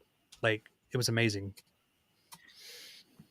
Yeah, and I don't know if you've seen. That kind of reminds you, kind of like, it's funny, like you were talking about that, and I don't know if you noticed the scroll at the bottom of the ticker right when you said that. It was talking about Andreas Kisser inviting Max and Igor Cavallero onto the last leg of the Sepultura show. So it's kind of funny that you were talking about that with all original members, and they invited him on to do that last show. So that's going to be pretty crazy if that happens. So it will be. All right, Malachias, man, I appreciate you coming on here and like sharing your stories and stuff. Like I said, I wanted to make sure we did something special for Veterans Day, and like I think you've definitely shined a light on a lot of stuff that we probably didn't know. So I mean, that's always good. So yeah, because those stories, like I say, those stories don't get told enough. No, they don't, man. They don't. And like I say, I hate that that we as citizens, we don't look at the military like we should, but twice a year, when the holidays come around, with Veterans Day and Memorial Day and stuff, and it's kind of like, I think we should be a little bit more, vocal with our military, man, because it's without them, we don't get to do things like we're doing here. So exactly, right, we could potentially end up being a country that doesn't even have internet access and shit like this. Exactly. We wouldn't be able to just sit here and talk freely on a podcast, without there being somebody watching everything we say, and if they don't like it, they just fucking cut our goddamn feed. Mm-hmm. Oh, you can't. We start talking about the government, and pew, hell no. So I mean, we do have the freedom to do that. Yeah, that's good. Like I said, man, we appreciate you, Malachias. Appreciate your service and what you're doing for the veterans. And what you're doing for the veterans is awesome, man. You keep up the good work. If anything, we can do, man, let me know. I'll do what I can to help out. So I appreciate it, brother. Yeah, and I don't know what you're doing tomorrow, but our buddy Dana in the chat, we're going to be down in Manchester. He's got a concert that he's putting on tomorrow night. It's actually yesterday was his birthday, and happy birthday, Dana. Yeah, we're officially celebrating it tomorrow night down in Manchester. We're going to be live streaming from there, and he's got a 5-band bill that he's putting on tomorrow night. So he sent us an email in the little Facebook chat that the three of us have got going on, and he was like, invite him down to the show. So I'd love to. I have to work tomorrow. I would say, don't mean to put you on the spot or make you commit to anything on the internet or anything like that. But I mean, no, I would love to. I've actually got a Veterans Day show at 1:00. I have to play at the factory here in Columbia, and then I have to go to work. All right then. Okay. Well, that's understandable, man. Understandable. But and you do know that you can always come and sit by the fire with us when we have them. Yeah, that's right. That's right. Yep. So, yeah. Where's the fire? At Jason's house, when we have the campfire, he never tells me when he's doing it. Yeah, usually a couple days later. You've made comments on the Facebook post before, so I have to remember to text him and be like, "Hey man, we're doing that fire tonight." Because like a lot of times it's like it's usually like, okay, I got to make sure I get everything I got to get done throughout the day, right? And I'm like, okay, do I have anything else to do? Cool, let's have a fire. It's kind of like I have to make sure I'm able. Like she doesn't have anything planned for Saturday night or something first. So I will say in Jason's defense, like normally like on Fridays after the show goes off the air, we'll bullshit a little bit. And he's like, "You got anything going on tomorrow?" I'm like, "No." And he's like, "All right, I might do a fire." So then he puts it on my radar. And then there's been some nights where it's been like 6 o'clock and he's like, "You still down for a fire?" I'm like, "Yeah, I'm still down." So like, all right, I'll be over at the house in a couple hours. So sometimes I've only got about 90 to 120 minutes notice myself. So Yeah. so I will say in his defense, I do get kind of a late text sometimes, but well, luckily it gets darker quicker now. So, I mean, we could do them at 6 o'clock now. So. Yeah, that is true. Yeah, we were doing them at like 8 to 8:30. Well, yeah, it does make sense for the sun to go down before you start a fire. Yeah, so there is that. But and then Chris leaves at midnight, so I mean, he could have like 5 or 6 hours now over here instead. That's true. There we go. So, yeah. I definitely got to burn a lot of shit because I'm fixing to tear this other deck down and rebuild it. So. Oh yeah. Better burn that up. So yeah, I got to burn it up. There is a lot of wood to burn. That's true. Yeah. Plenty out there. So, but yeah, again, Malachias, man, we appreciate you and man, keep doing what you're doing. If whenever you got new stuff come out, man, please share it with us. Absolutely. Thank you. Be sure to announce whatever you guys got coming up and all that good stuff too. So, I appreciate you. Yes, sir, man. Yeah, man, it was good to finally meet you, Malachias. Hopefully, we'll get together one day and I'll be able to shake your hand. So, yeah, for sure. I think I froze there for a minute. So you did, yeah, you did. Okay, you did, but you are back now. So, all right, man. Like I said, appreciate you, man, and hopefully we'll talk again real soon, man. All right, have a good one. All right, see you, brother. Take care, bud. Bye. See ya. Veteran and musician and songwriter. Yeah, he's the jack of all trades, man. Do a little bit of everything and do it well. Okay. So appreciate him stopping by and letting us in on some of the veteran stuff that he's working on and everything, all that stuff that he has done. So I mean, it's pretty cool to see those guys give back to the community, man. Yeah. And the funny thing is like I said earlier in the show, they shouldn't have to be giving back to the community. The community should be giving to them. They really should. So, I mean, don't get me wrong. Yeah. Don't get me wrong. It's cool that he's doing that. Everything that he's done with the garden project and all that. I mean, because even aside from the music stuff, the stuff that he's doing, for on the military side, still, even now that he's out and he's back in, back with the rest of us, him going out of his way to do that when he doesn't have to. He absolutely doesn't have to. But the fact that he does, I mean, it's just amazing work. So it's awesome. Yeah, man. It's like cool stuff. So hopefully we got new music he can share with us pretty soon. And yeah. So it sounds like it. Yeah. So just cool deal. Sounds like he does. Should be soon. Yeah. Just bear with me, man. I'm still trying to find all the banners and stuff because of this new platform. I'm trying to find where everything's located. So it's kind of difficult here. So let me see what I got here. Where'd he go? Oh man, where'd he go? Oh, well, I mean, it's nice that we still have the the ticker across the bottom. That's been cool. Yeah. So there's that. There's where you can check us out. I think I've got everything on there now. Correct me if I'm wrong. Instagram, Twitch, Rumble, YouTube, Spotify, TikTok. Yeah, I think it looks like you got everything on there. I got everything this time, right? Yeah. Which is nice because there was always one that I would forget. I would rattle it. I think I forgot TikTok the last time. So. I believe so, but that's fine. And then of course, the radio station is going across the bottom now, and metalheadsuniteusa@gmail.com is our email address. So if you need to reach out to us there, you can do that. And Yeah.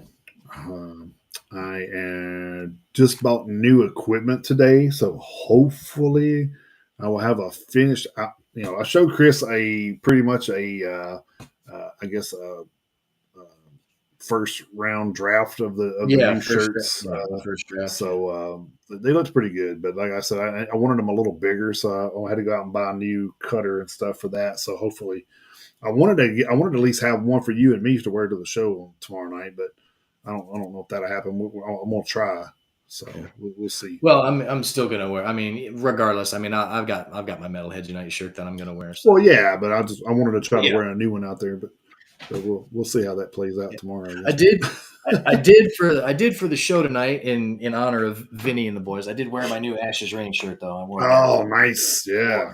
Pick that up. Yeah. Pick that up at the concert on Monday. That was a really, really fun show. It was, yeah. It was a fun show. Crazy venue too. It's like that yeah. was. No, it was called the laundry room, and we thought, oh, well, it's probably like an old laundromat. All right, no, it's the laundry room of this person's house. So it's like, it was surprisingly a good setup, though, man. It really was. It was a really cool setup, and it was great to finally meet Vinny and Ryan, and of course we've talked to them before, but I mean, it was good to meet John and Fernando too. So. Exactly, the new guys in the band. So it was fun. It was a cool show. It's about as intimate a concert as you're gonna get because, like I say, it was in a converted 2-car garage that had the laundry room in it. So I mean, it wasn't an inaccurate name for the venue, but I mean, I had a good time. It was fun, and but looking forward to tomorrow, as we mentioned earlier in the show. We will be down in Manchester at the church at 117. We will be live streaming from our buddy Dana's birthday. So if you guys are around for that, the show starts at 7. I believe it starts at 7 like normal. There'll be 5 bands on the bill. Our good friends from Halo Scars, who have been on the show twice. They are going to be there, and No Connection, who was actually our guest last week, they're going to be there.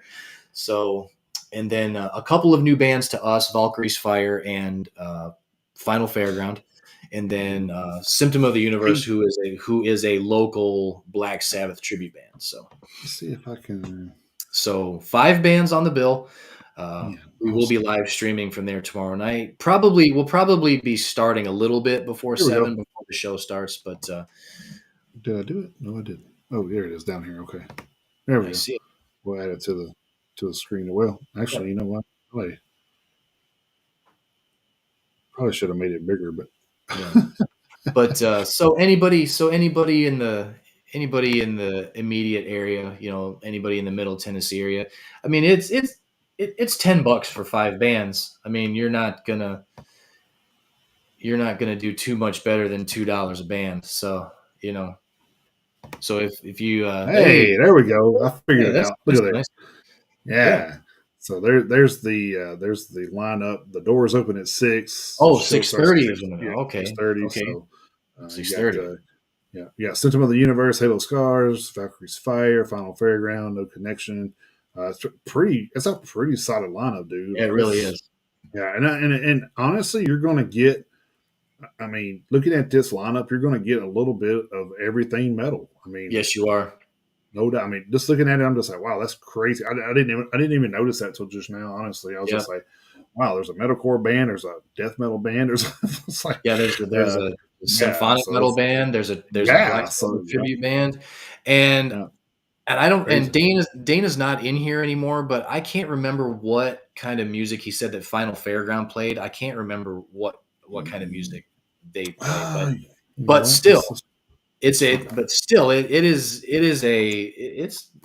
about as a diverse of a heavy metal lineup as you're gonna get for a one night show like that. So metalcore, symphonic metal, death metal, tribute band. So and like I say, $10. There's gonna be a taco truck out front, and Jason and I can attest to these. My God, that taco truck is amazing, dude. Oh God. I mean, just the quesadillas are phenomenal. So, I mean, But yeah, so I mean, it's going to be fun. It's a cool venue. We like hanging out down there. So yeah, man, if you're in the immediate area, come on out. Like I say, $10 for 5 bands. Come say hi. We'll be live streaming from there. Yep. Yep. So, all right. If we have nothing else, we will be looking. Do look out for our album reviews. I've already listened to one, and I'll let you know about it after the show here. I've listened to one, and I listened to one and an EP already. So that's probably what I'll actually do the write up on. And if we do the same write up, that's fine too. It's good to have two different opinions, I guess. But sure. Yeah.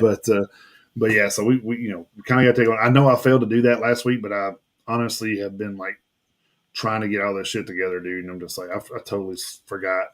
I forgot. We had to show Monday. Of course, that kind of like threw a wrench. Put you one day behind.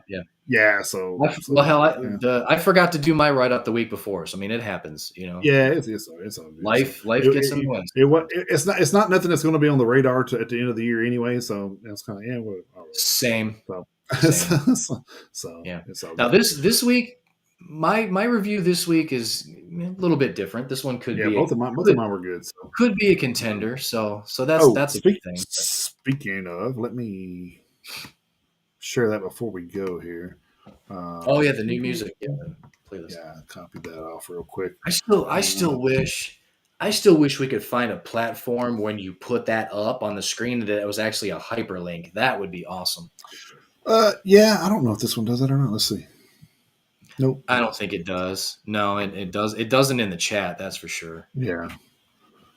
So there's the link for the new music. And let me give you an idea of what this is this week. I mean, you have the Browning, you have Butcher Babies, you have Make Them Suffer, the Plotting You, I mean, Seven Kingdoms. Yeah, I mean, you have some big name bands in this thing. All That Remains, Malevolence had a new release this week. Oh, I was so fucking happy about that, dude. Burning Witches had a new single out this week, which hopefully that means there's a new album on the way for that. So yeah, it's really good. So I mean, a lot of good stuff. Our friend, The Reality Machine, they had some new stuff out. So I still need to listen to that. I haven't yet, but I saw that Ari posted it. So yeah, so good stuff, man. Like there's a lot of good stuff out there. Like there was a lot of surprising stuff out. Yeah, it's cool. So yeah, man. Plenty of music out there. The funny thing is that you brought up that new Burning Witches single. I think Courtney Cox coming into that band. Oh my God, has changed him so much. It absolutely has. Her being in the band, she's on the same level as Nita Strauss. Oh, for sure, yeah. She's absolutely on the same level as Nita Strauss. So adding her to that band, it's gonna make a difference. I have a feeling. Just based on the new single alone. I think Burning Witches, and they were already a good band. Not saying that they weren't, but with Courtney Cox being added to the mix, they could blow up. I really think they could. If that new single is any indication, I mean, they could blow Courtney's up. Made them a lot. Yeah, Courtney's made them a lot better. That too, but I mean, if you got two eyes, then yes. I think they've actually had 2 singles out now. I'll have to check. I'll have to double check that. But then the one that just came out a couple days ago was ridiculous. Let's see here. It was nuts. Singles. No, they had the 2 from the last year, but I think those were okay. Were those on an album or no? Wait a minute. I'd have to look. Yeah. I think that was an album from last year. So yeah, this is the first single. Sorry, this is the first single. I think what I'm confused about is I shared the video too. So yeah. That's probably what's confusing me. Yeah, you're probably right. It don't take much these days. So. Well, that's true. But I'm kind of on the same page as you. I hope the new single is a precursor to like an LP coming up. So I kind of hope so. But But I mean, until then, the single definitely it will be enough to kind of hold me over a little bit. Yeah. Yeah. I mean, like that.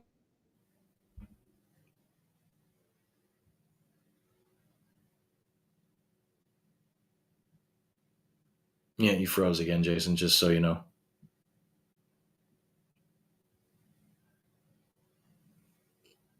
Damn it, he fucking froze hard this time. I don't I don't really know what to do at this point. I don't know when he's gonna unfreeze. I don't know if he can hear me and knows that he froze. I'm not sure. Well, maybe he did because he took down the flyer so for the show tomorrow night, so he at least knows that. So funny thing is I can't even I can't even stop the show. I can't even play us out. I'm just kind of sitting here waiting for him to come back. So hi, how are you?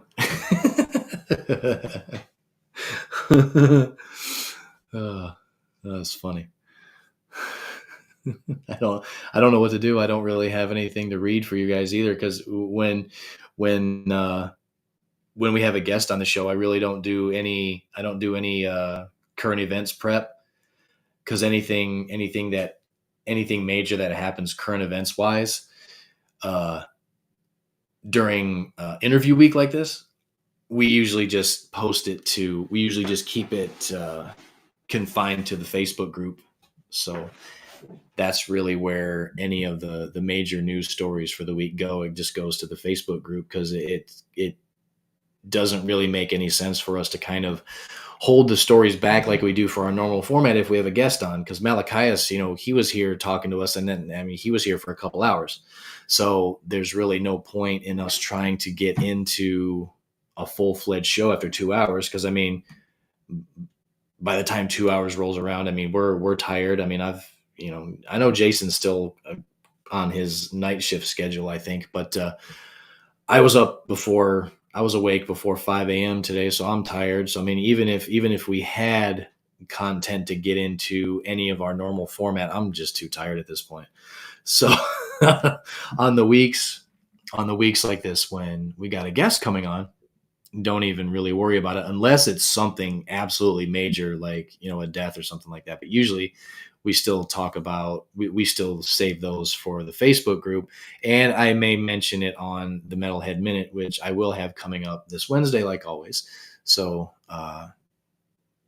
follow us on our socials, and you'll on X, on Instagram, on Rumble, on the Facebook group and the Facebook page, and on TikTok and on Instagram for that. I have a private message in the chat.